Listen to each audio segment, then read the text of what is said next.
Sir recording start ಆಗಿದೆ.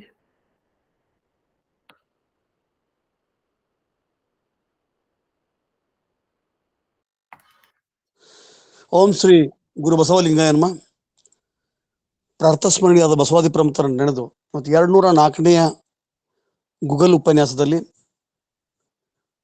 ವಿರಳಾತಿ ವಿರಳ ಅತ್ಯುನ್ನತ ಶಿವಯೋಗ ಸಾಧಕರು ಬೆಳಗಾವಿ ಜಿಲ್ಲೆ ಒಂದು ಸಣ್ಣ ಕುಗ್ರಾಮ. ಆ ಕುಗ್ರಾಮದೊಳಗೆ ಇಂಥ ಬಹಳ ದೊಡ್ಡ ಶಿವಯೋಗಿಗಳು ಬದುಕಿ ಹೋಗ್ಯಾರ ಅಂತಕ್ಕಂಥದ್ದನ್ನ ಬಹಳಷ್ಟು ಜನ ಗೊತ್ತಿಲ್ಲ.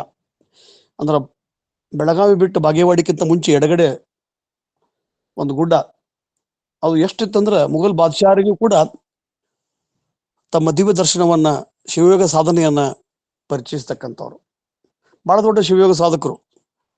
ನಾನು ಕಳೆದ 35 ವರ್ಷಗಳಿಂದ ಅಲ್ಲಿ ಮೊದಲು ರಸ್ತೆಗಳೂ ಇರಲಿಲ್ಲ, ಸಣ್ಣ ಸಿಂಗಲ್ ರೋಡ್. ಅಂತಹ ಬಹಳ ದೊಡ್ಡ ಶಿವಯೋಗ ಸಾಧಕರನ್ನ ಪರಿಚಯ ಮಾಡುವಂತ ಜವಾಬ್ದಾರಿಯನ್ನ ಅದೇ ಮಾರ್ಗವಾಗಿ ಕಳೆದ 8 ವರ್ಷಗಳಿಂದ ಹೋಗ್ತಕ್ಕಂಥ ನಮ್ಮ ತಾಂತ್ರಿಕ ಸಲಹೆಗಾರ್ತೆ ಡಾಕ್ಟರ್ ದಾನಮ್ಮ ಜಳಕಿ ಅವ್ರಿಗೆ ಹೇಳಿದಾಗ ಅವ್ರಿಗೆ ಬಹಳಷ್ಟು ಕನ್ಫ್ಯೂಷನ್, ಗೊಂದಲ. ಏನ್ರಿ ನಾಗಲಿಂಗಜ್ಜವರು, ನವಲಗುಂದ ನಾಗಲಿಂಗಜ್ಜವರು ಇವರು ಎರಡು ಒಂದಾನು.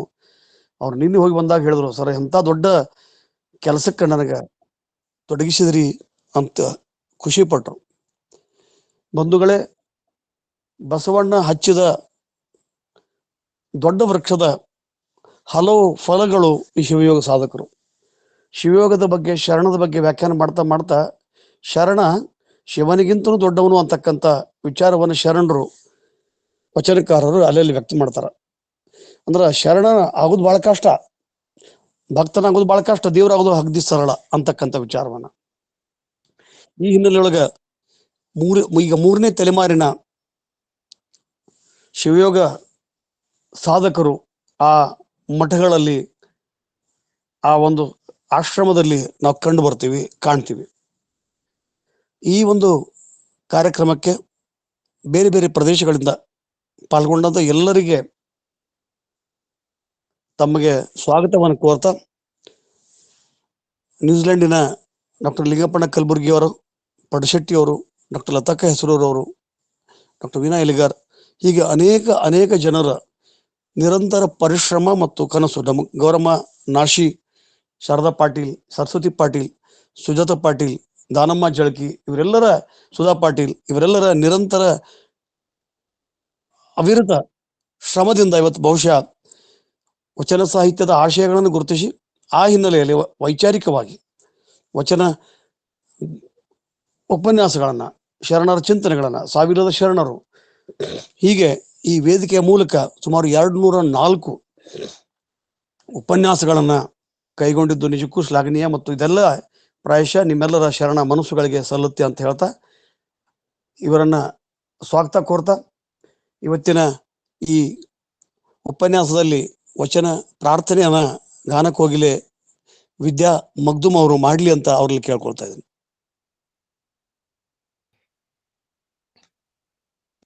ಎಲ್ಲರಿಗೂ ಅನಂತ ಶರಣಾರ್ಥಿಗಳು. ಬಡೆಕೊಳ ಮಠಕ್ಕ ನಾನು ಹೋಗಿದ್ದೆ. ಬಹಳ ಹಳಿದಿತ್ತು ಅವಾಗ. ರೋಡ್ ಸರ್ ಹೇಳಿದಂಗ ಕಚ್ಚಾ ರೋಡ್ ಇತ್ತು.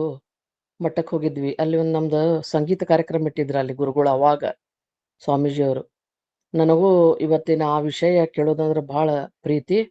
ಅದಕ್ಕ ಇವತ್ತ ನನಗ ಪ್ರಾರ್ಥನಾಕ ಅನುವು ಕೊಟ್ಟಿರಿ. ಈ ಸಂಡೇ ಈ ನಾಗಲಿಂಗ ಅಜ್ಜಾರ ಇದು ಉಪನ್ಯಾಸಕ್ಕ ನಾನು ಅನಂತ ಕೃತಜ್ಞಳಾಗಿದ್ದೇನೆ ನಿಮ್ಗೆ. ನಂದು ಒಂದು ಪುಣ್ಯ ಅಂತ ಹೇಳಿ ಭಾವಿಸ್ತೇನೆ. ಈಗ ಇಮ್ಮಡಿ ಮುರುಘಾ ಶರಣರು ಒಂದು ಬರೆದಂತ ಒಂದು ಇದು ವಚನ. ಅಂಗಾತ್ಮ ಪ್ರಾಣೇಂದ್ರಿಯ ವಿಷಯ ತೃಪ್ತಿಗಳು, ಅಂಗಾತ್ಮ ಪ್ರಾಣೇಂದ್ರಿಯ ವಿಷಯ ತೃಪ್ತಿಗಳು ಲಿಂಗಾತ್ಮಕವೆಂದು ನಿರೂಪಿಸಿದೆಯ, ಲಿಂಗಾತ್ಮಕವೆಂದು ನಿರೂಪಿಸಿದೆಯ. ಅಂಗಾತ್ಮ ಪ್ರಾಣೇಂದ್ರಿಯ ವಿಷಯ ತೃಪ್ತಿಗಳು ನೀನ ವಿರಳ ಪರಂಜ್ಯೋತಿ ಸ್ವರೂಪ ನಾದುದರಿಂ, ನೀನ ವಿರಳ ಪರಂಜ್ಯೋತಿ ಸ್ವರೂಪ ನಾದುದರು ನಿರುಪಾಧಿಕ ನಿರಾಮರಣ ನಿರುಪಾಧಿಕ ನಿರಾಮರಣ ನಿರಂಜನನೆ ನಿಸಿರ್ಪೆಯ್ಯ ಆ ನಿರಂಜನನೆ ನಿಸಿರ್ಪೆಯ್ಯ ನಿರಂಜನನೆ ನಿಸಿರ್ಪೆಯ್ಯ ಪರಮ ಶಿವಲಿಂಗ ಪರಾಪರ ವೈಭವೋ ತುಂಗ ಪರಮ ಶಿವಲಿಂಗ ಪರಾಪರ ಪರಮ ಶಿವಲಿಂಗ ಪರಾಪರ ವೈಭವೋ ತುಂಗ ಅಂಗಾತ್ಮ ಪ್ರಾಣೇಂದ್ರಿಯ ವಿಷಯ ತೃಪ್ತಿಗಳು ಅಂಗಾತ್ಮ ಪ್ರಾಣೇಂದ್ರಿಯ ವಿಷಯ ತೃಪ್ತಿಗಳು ಲಿಂಗಾತ್ಮಕವೆಂದು ನಿರೂಪಿಸಿದೆಯ್ಯ ಲಿಂಗಾತ್ಮಕವೆಂದು ಲಿಂಗಾತ್ಮಕವೆಂದು ಲಿಂಗಾತ್ಮಕವೆಂದು ನಿರೂಪಿಸಿದೆಯ್ಯ ಅಂಗಾತ್ಮ ಪ್ರಾಣೇಂದ್ರಿಯ ಅಂಗಾತ್ಮ ಪ್ರಾಣೇಂದ್ರಿಯ ಅಂಗಾತ್ಮ ಪ್ರಾಣೇಂದ್ರಿಯ ವಿಷಯ ತೃಪ್ತಿಗಳು. ಎಲ್ಲರಿಗೂ ಅನಂತ ಶರಣಾರ್ಥಿಗಳು. ಅನಂತ ಧನ್ಯವಾದಗಳು. ಇವತ್ತಿನ ದತ್ತಿ ಉಪನ್ಯಾಸ ವಿಶೇಷವನ್ನ ಪಡೆದಿದೆ.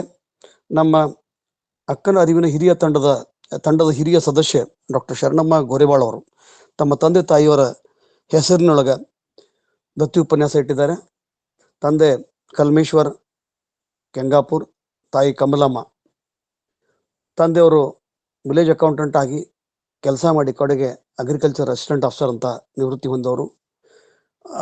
ಒಂದು ವಿಶೇಷ ಅಂತಂದ್ರೆ ಶರಣಮ್ಮ ಗೋರೆವಾಳ್ ಅವ್ರಿಗೂ ಕೂಡ ಅವರ ಬಹಳಷ್ಟು ಕೆಂಗಾಪುರ್ ಅವ್ರ ದಂಪತಿಗಳ ಅವರ ವೈವಾಹಿಕ ಜೀವನದ ನಂತರ ಅವರ ಹೆಚ್ಚಿಗೆ ಕಳೆದಿದ್ದು ರಾಯಚೂರು ಜಿಲ್ಲೆಯೊಳಗೆ. ಅವಾಗ ಸಜ್ಜಲಗುಡ್ಡ ಶರಣಮ್ಮ ಅವರ ಪ್ರೇರಣೆಯಿಂದ ಶರಣಮ್ಮ ಗೋರೆವಾಳ್ ಅವರು ಹುಟ್ಟಿದ್ರು ಅಂತ ಕೊಂಡು ಅವ್ರಿಗೆ ಶರಣಮ್ಮ ಅಂತ ಹೆಸರಿಟ್ಟರು. ಎಷ್ಟೊಂದು ತಂದೆ ತಾಯಿಗಳಂತೂ ನಿರಂತರವಾಗಿ ಕಲ್ಮೇಶ್ವರ ನೋಡಿದ್ವಿ, ನಾವು ತಾಯಿಯವ್ರು ನೋಡಿದ್ವಿ.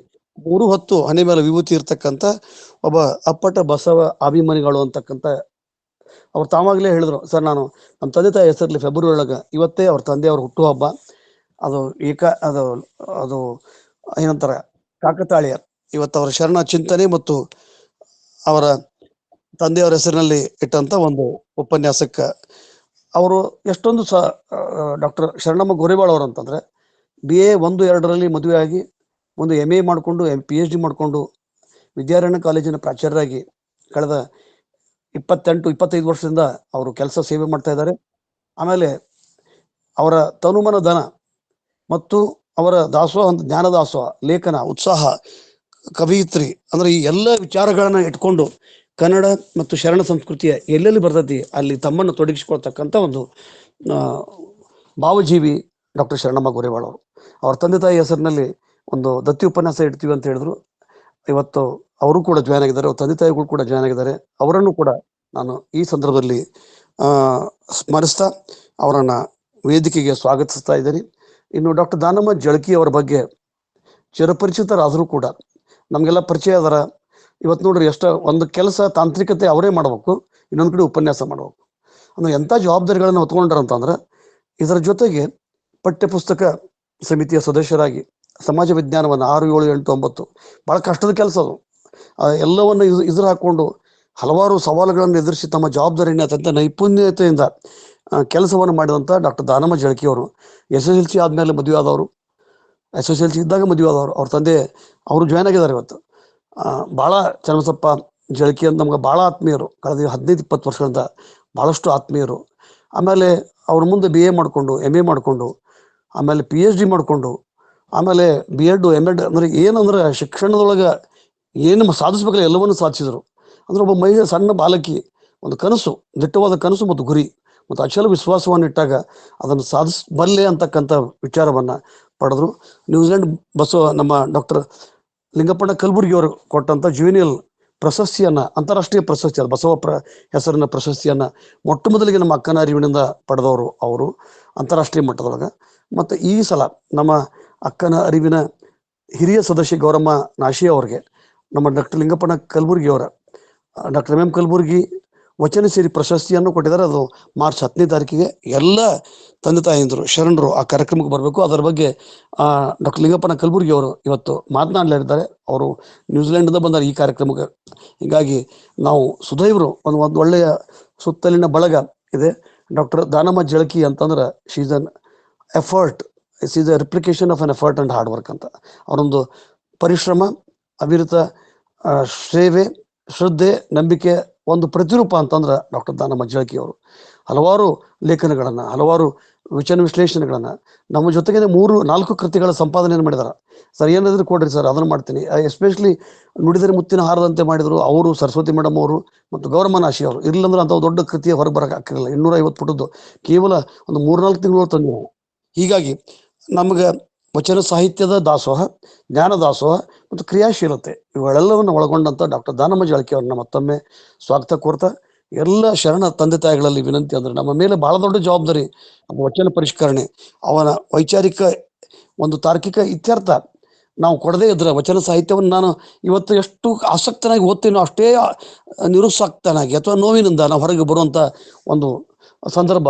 ಇವತ್ತು ನಾವು ಹೇಳಿದಲ್ಲ, ಬಸವಣ್ಣನ ಪೂಜೆ ಮಾಡ್ತೀವಿ, ಇವನ ಬಸವಣ್ಣನ ಪಾಲಿಸಲಾರದಂಥ ಆಷಾಢ ಬುತ್ತಿಗಳು, ಡೊಂಗಿಗಳು ನಾವು ಆಗೀವಿ.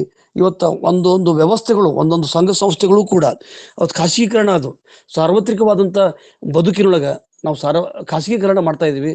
ಆ ಹಿನ್ನೆಲೆಯೊಳಗೆ ತಾವೆಲ್ಲರೂ ಕೂಡ ತಮಗೆ ಏನು ಸಾಧ್ಯತೆ ಅದನ್ನು ಮಾಡ್ರಿ, ವಿಷಯದ ಲೇಖನ ಕೊಡ್ರಿ, ಬರವಣಿಗೆ ಮಾಡ್ರಿ, ಅಜು ಸದಸ್ಯರಾಗ್ರಿ. ಆಮೇಲೆ ದತ್ತಿ ಉಪನ್ಯಾಸ, ಯಾರಿಗೆ ಏನು ಸೌಲಭ್ಯ, ಯಾರಿಗೂ ಒತ್ತಾಯ ಇಲ್ಲ. ಆದ್ರೆ ನಾವೆಲ್ಲರೂ ಕೂಡಿಕೊಂಡು ಮಾಡ್ತಕ್ಕಂಥ ಕೆಲಸ ಭಾಳ ದೊಡ್ಡದೈತಿ. ನಾವು ಈಗ ಒಂದು 2 ಹೆಜ್ಜೆ ಇಟ್ಟಿವಿ, ಇನ್ನೂ 100 ಮೈಲಿ ನಾವೆಲ್ಲರೂ ಕೂಡ್ಕೊಂಡು ಹೋಗ್ಬೇಕು. ಹೋಗಿ ಆ ಕಲ್ಯಾಣ ರಾಜ್ಯದ ಪರಿಕಲ್ಪನೆಯನ್ನ ಇಡೀ ಜಗತ್ತಿಗೆ, ಯಾಕಂದ್ರೆ ಇಡೀ ಜಗತ್ತು ಇವತ್ತು ಬಸವಣ್ಣನನ್ನು ಬಹಳ ಗಂಭೀರವಾಗಿ ಅಧ್ಯಯನ ಮಾಡ್ತಾ ಇದ್ದಾರೆ. ಬಸವಣ್ಣ ಬುದ್ಧನಿಗಿಂತ ಕ್ರಾಂತಿಕಾರಿ, ಬಹಳ ಪ್ರಖರವಾದಂಥ ಚಿಂತಕ ಅಂತಕ್ಕಂಥದ್ದು ಜಗತ್ತು ಹೇಳಕತೈತಿ. ಆದ್ರೆ ನಾವಿನ್ನೂ ಬಸವಣ್ಣನ ಒಂದು ಕಾವ್ಯೋ ಅದೊಂದು ಮೂರ್ತಿಯನ್ನು ಮಾಡಿ ಆತನ ನೆರೆಯೊಳಗೆ, ಆತನ ನೆರಳಿನೊಳಗೆ ನಾವು ಬದುಕ್ತಕ್ಕಂಥ ಕೆಲಸ ಮಾಡ್ತಾ ಇದ್ದೀವಿ. ಡಾಕ್ಟರ್ ದಾನಮ್ಮ ಅವರಿಗೆ ಕೇಳ್ಕೊಂಡಾಗ ನಾನು ವಿಶೇಷವಾಗಿ ಬಡೇಕಳ್ಳ ಸ್ವಾಮಿಗಳ ಒಂದು ಇದಕ್ಕೆ ನಾನು 1987-88 ನಾನು ಮೊಟ್ಟ ಮೊದಲಿಗೆ ಹೋಗಿದ್ದೆ. ಆಮೇಲೆ 92-93 ಹೋಗಿದ್ದೆ. ಆಮೇಲೆ ನಾನು ನಮ್ಮ ಹೆಂಡತಿ 2 ವೀಲರ್ ಬಂದಾಗ, ನಾನು ಮೊದಲು ಬಸ್ಸಿಗೆ ಹೋಗ್ತೀವಿ, ಅವಾಗ 2 ವೀಲರ್ ತೊಗೊಂಡು ಹೋದಾಗ ಸಣ್ಣ ಕಚ್ಚಾ ರಸ್ತೆ, ಇಲ್ಲೇ ಕರ್ಕೊಂಡು ಹೊಂಟ್ರಿ ಅಂತ ಹೇಳಿ ನಾನು ಹೆಂಡತಿ ಅಂದಿದ್ಲು 95-96 ಅವಾಗ ಹೋದಾಗ ನಾನು ಹೆಂಡತಿ ಅಂದ್ಲು, ಎಂಥ ಪ್ರಶಾಂತವಾದ ವಾತಾವರಣ ಅಲ್ಲಿ, ಶಿವಯೋಗ ಸಾಧನ ಸುಕ್ಷೇತ್ರ. ಅಲ್ಲಿ ಹೇಳಿದ್ರೆ ಬೆಳಗಾವಿಯ ಆಜುಬಾಜು ಹಿರೇಬಾಗೇವಾಡಿಯಿಂದ ಮೇಲೆ ಒಂದು 2-3 ಕಿಲೋಮೀಟರ್ ಹೋದ್ರೆ ಒಂದು ಪುಣ್ಯಾಶ್ರಮ ನಮ್ಗೆ ಕಾಣ್ತೈತಿ. ಆ ಪುಣ್ಯಾಶ್ರಮ ಅಂತಂದ್ರೆ ನಿಜಕ್ಕೂ ನಾವು ಶಿವಯೋಗ ಕ್ಷೇತ್ರ, ಅದು ಶಿವಯೋಗ ನಾಗೇಂದ್ರ ಶಿವಗಳು, ಬಡೇಕೊಳ್ಳ ನಾಗೇಂದ್ರ ಶಿವಗಳು ಅವ್ರ ಬಗ್ಗೆ ನಾವು ಹೇಳೋ ಅಂದಾಗ ಅವ್ರಿಗೆ 2 ಲೇಖನ ಕೊಟ್ಟಿವಿ, 3 ಲೇಖನ ಕೊಟ್ರಿ. ದಾನಮ್ಮ ಮಾಡ್ತೀನಿ ಸರ್, ನಾನು ಹುಡುಕ್ತೀನಿ ಸರ್. ಇಷ್ಟು ಎಕ್ಸ್ಪರ್ಟ್ ಅಂದ್ರೆ ಎಲ್ಲ ಗೂಗಲ್ ನಾನು ಎಲ್ಲ ಸರ್ಚ್ ಹಾಕಿ, ಸರ್ ಇದು ಎಲ್ಲೂ ಸಿಕ್ಕಿಲ್ಲ ಸರ್, ಇದು ಇಲ್ಲಿ ಹಿಂಗಾಗಿಲ್ಲ ಸರ್, ನಾವು ಇದನ್ನು ಪ್ರಕಟ ಮಾಡೋದು ಸರ್. ಒಂದು ನಿರಂತರವಾಗಿ ಸ್ಫೂರ್ತಿಯ ಚುಲಿಮೆ ಬುಗ್ಗೆಯಾಗಿ ನನ್ನ ಮತ್ತು ನಮ್ಮ ರುದ್ರಮೂರ್ತಿ, ರಾಜಣ್ಣ ಮತ್ತು ಶನಿವಾರಕ್ಕ ಎಲ್ಲದಕ್ಕೂ ಕೈ ಜೋಡಿಸ್ತಕ್ಕಂಥ ಅವ್ರ ತಂದೆ ಅನಿವಾರ್ಯ ಆರಾಮಿಲ್ದಾಗ ಪಾಪ ಬಂದು ಬಿಜಾಪುರದೊಳಗೆ ಶೂಟಿಂಗ್ ಮಾಡಿದ್ರು. ಆಮೇಲೆ ತಂದೆ ಆರಾಮಿಲ್ದಾಗ ಬೆಂಗಳೂರಿಂದ ಕುಂತ್ಕೊಂಡು ರೆಕಾರ್ಡಿಂಗ್ ಮಾಡಿದ್ರು. ಸೊ ಹಿಂಗಾಗಿ ಅದನ್ನ ಧನ್ಯವಾದ ಹೇಳ್ಬೇಕಂದ್ರೆ ಸಣ್ಣದಾಗತ್ತೆ. ಇಡೀ ಅಕ್ಕನ ಅರಿವಿನ ತಂಡ ಮತ್ತು ನಾನು ವೈಯಕ್ತಿಕವಾಗಿ ಅವರಿಗೆ ತುಂಬ ಹೃದಯದ ಸ್ವಾಗತವನ್ನು ಕೋರ್ತಾ, ಅವರಿಗೆ 1 ಗಂಟೆ 15 ಸಮಯ ಇದೆ. ಅವ್ರು ದಯವಿಟ್ಟು ತಮ್ಮ ಉಪನ್ಯಾಸವನ್ನು ಆರಂಭಿಸಲಿ. ಮತ್ತು ಇವತ್ತು ದತ್ತಿದಾನಿಗಳಾದಂಥ ಕೆಂಗಾಪುರ ದಂಪತಿಗಳಿಗೆ ಭಕ್ತಿಪೂರ್ವಕ ಶರಣಾರ್ಥಿ. ನಾನು ಅವರ ಮಗ ಡಾಕ್ಟರ್ ಶರಣಮ್ಮ ಗೋರೆವಾಳ್ ಅಂತ ಮಗಳನ್ನ ಹೆತ್ತಂತ ಕೆಂಗಾಪುರದ ಅವ್ರು ಎಷ್ಟು ಭಾವಜೀವಿಗಳಂದ್ರೆ ಶರಣಮ್ಮ ಗೋರೆವಾಳ್ ಮಾತು ಏನಾದ್ರೂ ಕಣ್ಣಲ್ಲಿ ಬಂದ್ಬಿಡ್ತಾವೆ, ಅಷ್ಟೊಂದು ಸೂಕ್ಷ್ಮತೆ. ಸರ್ ಈಗ ನಾ ಈ ಲೆಕ್ಕನ ಬರಿತೀನಿ ಸರ್, ನಿನ್ನಿನೂ ಕೂಡ ತಾಯಿದ್ರ ತವರೆಚ್ಚು, ಅದು ಅವರ ಪರಿಕಲ್ಪನೆ ಸರ್. ನಾವು ಇದನ್ನ ಮಾಡೋಣ್ರಿ ಸರ್. ನಾನು ಹಿಂದ್ಕೊಮ್ಮೆ ಅಪ್ಪನೂ ನನಗೆ ಇಷ್ಟ ಒಂದು ಪುಸ್ತಕ ಮಾಡಿ ನಾವೇ ಕೊಟ್ಟಿದ್ವಿ, ನಮ್ಮ ಇದರಿಂದ 55-56 ಭಾಳ ಒಳ್ಳೆ ಪುಸ್ತಕ. ಆಮೇಲೆ ಅಪ್ಪನ ಮೇಲೆ ಬರ್ದೀನಿ, ಅವ್ರ ಮೇಲೆ ಯಾಕೆ ಬರಿಬಾರ್ದು ಸರ್, ನಾನು ಅವ್ರ ಮೇಲೆ ಬರಿಬೇಕಾಗೈತಿ ಅಂತ. ಹಾಗಾದ್ರೆ ನೀವು ಲೇಖನ ತಯಾರು ಮಾಡಿದ್ರಿ, ಎಲ್ಲರಿಗೂ ಕೊಟ್ಟಿರಿ. ಸುಮಾರು 40-45 ಜನ. ಇದು ಕೆಲವರನ್ನ ಮರ್ತೀವಿ, ಕೆಲವರಂತಲ್ಲ, ಯಾರಿಗೆ ಆಸಕ್ತಿ ಇದೆ ನಮಗೆ ಕೇಳಿ ದಯವಿಟ್ಟು ಲೇಖನ ವಿಷಯಗಳನ್ನ ತಗೊಂಡು ಇದನ್ನ ಮಾಡಿದಾಗ ತಾಯಿ ತಂದೆ ಅಣ್ಣ ತಮ್ಮ ಬಂಧು ಬಳಗ ಜಂಗಮ ವ್ಯವಸ್ಥೆಯನ್ನು ಜೀವಂತವಾಗಿಡ್ಲಿಕ್ಕೆ ಇಂಥ ಒಂದು ಕೆಲಸಗಳು ಅಗತ್ಯ ಅಂತ ತಿಳ್ಕೊಂಡು, ಅಗತ್ಯ ಮತ್ತು ಅನಿವಾರ್ಯ, ತಮ್ಮೆಲ್ಲರ ಸಹಾಯ ಸಹಕಾರಕ್ಕೆ ಮತ್ತೊಮ್ಮೆ ನಾನು ಕೃತಜ್ಞತೆ ಸಲ್ಲಿಸಿ ತಮಗೆ ಸ್ವಾಗತ ಕೋರಿ ನನ್ನ ಮಾತಿಗೆ ವಿರಾಮ ಹೇಳ್ತೇನೆ. ಡಾಕ್ಟರ್ ದಾನಮ್ಮ ಜಳಕಿ ಅವರು ತಮ್ಮ ಉಪನ್ಯಾಸ ಆರಂಭಿಸಲಿ ಅಂತ ಅಲ್ಲಿ ಕೇಳ್ಕೊಳ್ತೇನೆ. ಧನ್ಯವಾದಗಳು ಸರ್.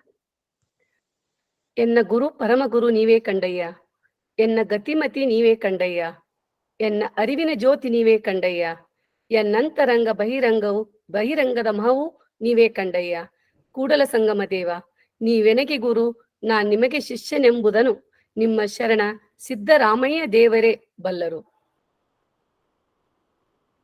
ವಚನ ಅಧ್ಯಯನ ವೇದಿಕೆಯ ಗೂಗಲ್ ಮೀಟ್ ಶರಣ ಚಿಂತನ ಮಾಲಿಕೆ 704 ಡಾಕ್ಟರ್ ಶರಣಮ್ಮ ಗೋರೆಬಾಳ್ ಅವರ ತಂದೆ ತಾಯಿ ಶ್ರೀ ಕಲ್ಮೇಶ್ವರ್ ಕೆಂಗಾಪುರ್ ಮತ್ತು ಶ್ರೀಮತಿ ಕಮಲಾಕ್ಷಿ ಕೆಂಗಾಪುರ್, ತಾವರಗೆರೆ, ಕಲಘಟಗಿ ತಾಲೂಕು, ಇವರ ದತ್ತಿ ಉಪನ್ಯಾಸ.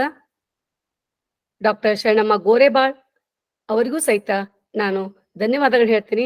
ಇಂಥ ದತ್ತಿ ಉಪನ್ಯಾಸಗಳ ಮೂಲಕವಾಗಿ ಅನೇಕ ಉಪನ್ಯಾಸಗಳನ್ನ ಎಲ್ಲರಿಗೂ ಉಣಬಡಿಸುವ ದಾಸೋಹವನ್ನ ತಾವು ಮಾಡ್ತಾ ಇದ್ದೀರಿ. ಜೊತೆಗೆ ಈ ಒಂದು ಗೂಗಲ್ ಮೀಟಿನ ಸಂಸ್ಥಾಪಕರು ನಮ್ಮೆಲ್ಲರನ್ನ ಚಿಂತನೆಗೆ ಹಚ್ಚಿ ಸದಾ ಮಾರ್ಗದರ್ಶನ ಮಾಡ್ತಾ ಇರುವಂತ ಡಾಕ್ಟರ್ ಶಶಿಕಾಂತ್ ಪಟ್ಟಣ್ ಸರ್ ಅವರಿಗೂ, ಹಾಗೂ ತಾಂತ್ರಿಕ ಸಹಾಯವನ್ನ ಸದಾ ಮಾಡ್ತಾ ಇರುವಂತ ರುದ್ರಮೂರ್ತಿ ಪ್ರಭು ಕುಮಾರ್ ರಾಜಣ್ಣ ಸಹೋದರರಿಗೂ, ಹಾಗೂ ಈ ವೇದಿಕೆಯಲ್ಲಿ ನಡೆದಿರುವಂತ ಎಲ್ಲ ಶರಣು ಬಂಧುಗಳಿಗೆ ಶರಣಾರ್ಥಿಗಳನ್ನ ಹೇಳಿಕೆ ನಾನು ಬಯಸ್ತಾ ಇದ್ದೀನಿ. ಬಡೇಕೊಳ್ಳದ ಶ್ರೀ ನಾಗೇಂದ್ರ ಶಿವಯೋಗಿಗಳ ಬಗ್ಗೆ ನಿಜ ಹೇಳ್ಬೇಕು ಅಂದ್ರೆ, ನನ್ನನ್ನ ಅಭ್ಯಾಸಕ್ಕೆ ತೊಡಗಿಸಿದವರು ಅಂದ್ರೆ ಡಾಕ್ಟರ್ ಶಶಿಕಾಂತ್ ಪಟ್ಟಣ್ ಸರ್ ಅವರು. ಅದೇ ದಾರಿಯಲ್ಲಿ ಸುಮಾರು ವರ್ಷಗಳಿಂದ ನಾನು ನಡೆದು ಹೋದ್ರು ಸಹಿತ ಆ ಬಡೇಕೊಳ್ಳದ ಅಥವಾ ತಾರಿಹಾಳದ ಶ್ರೀ ನಾಗೇಂದ್ರ ಶಿವಯೋಗಿಗಳ ಬಗ್ಗೆ ಅರಿತುಕೊಳ್ಳುವ, ಅಭ್ಯಸಿಸುವ ವೈಚಾರಿಕ ನಿಟ್ಟಿನಲ್ಲಿ ಅದನ್ನ ಅರ್ಥೈಸಿಕೊಳ್ಳುವಂತ ಪ್ರಯತ್ನ ನನ್ಗೆ ಹಚ್ಚಿದ್ದು ಅಂದ್ರೆ ಅದಕ್ಕೆ ಕಾರಣೀಕರ್ತರು ಡಾಕ್ಟರ್ ಶಶಿಕಾಂತ್ ಪಟ್ಟಣ್ ಸರ್ ಅಂತ ಹೇಳ್ಬೇಕು. ನಿಜವಾಗ್ಲೂ ಅವ್ರಿಗೆ ಬಹಳಷ್ಟು ಧನ್ಯವಾದಗಳು ನಾನು ಹೇಳ್ತೀನಿ.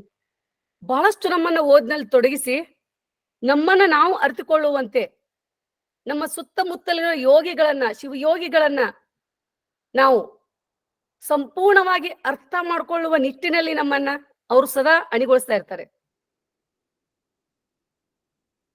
ಎಷ್ಟೋ ವಿಷಯಗಳಲ್ಲಿ ಅವ್ರು ಹೇಳಿದಂತ ಎಷ್ಟೋ ಶರಣರ ಹೆಸರು, ಶಿವಯೋಗಿಗಳ ಹೆಸರು ನಾನು ನಿಜವಾಗ್ಲೂ ಕೇಳಿರ್ಲಿಲ್ಲ. ಅಂತವುಗಳನ್ನ ಅವ್ರು ಟೈಟಲ್ ಕೊಟ್ಟ ಮೇಲೆ ಅದನ್ನ ಸರ್ಚ್ ಮಾಡ್ಲಿಕ್ಕೆ ಶುರು ಮಾಡ್ತೀವಿ. ನಂತರ ಅವ್ರ ಬಗ್ಗೆ ನಾವು ಹುಡುಕ್ಲಿಕ್ಕೆ ಪ್ರಯತ್ನ ಮಾಡ್ತೀವಿ. ಇಂತಹ ಸದಾ ಓದಿಗೆ ತೊಡಗಿಸುವಂತ ಡಾಕ್ಟರ್ ಶಶಿಕಾಂತ್ ಪಟ್ಟಣ್ ಸರ್ ಅವ್ರಿಗೆ ನಾನು ವೇದಿಕೆ ಪರವಾಗಿ ವೈಯಕ್ತಿಕವಾಗಿ ಅನಂತ ಧನ್ಯವಾದಗಳನ್ನ ಎಷ್ಟೇ ಸಲ್ಲಿಸಿದ್ರು ಕಡಿಮೆ ಅಂತ ಹೇಳಿಕ್ ಬಯಸ್ತಾ ಇದ್ದೀನಿ.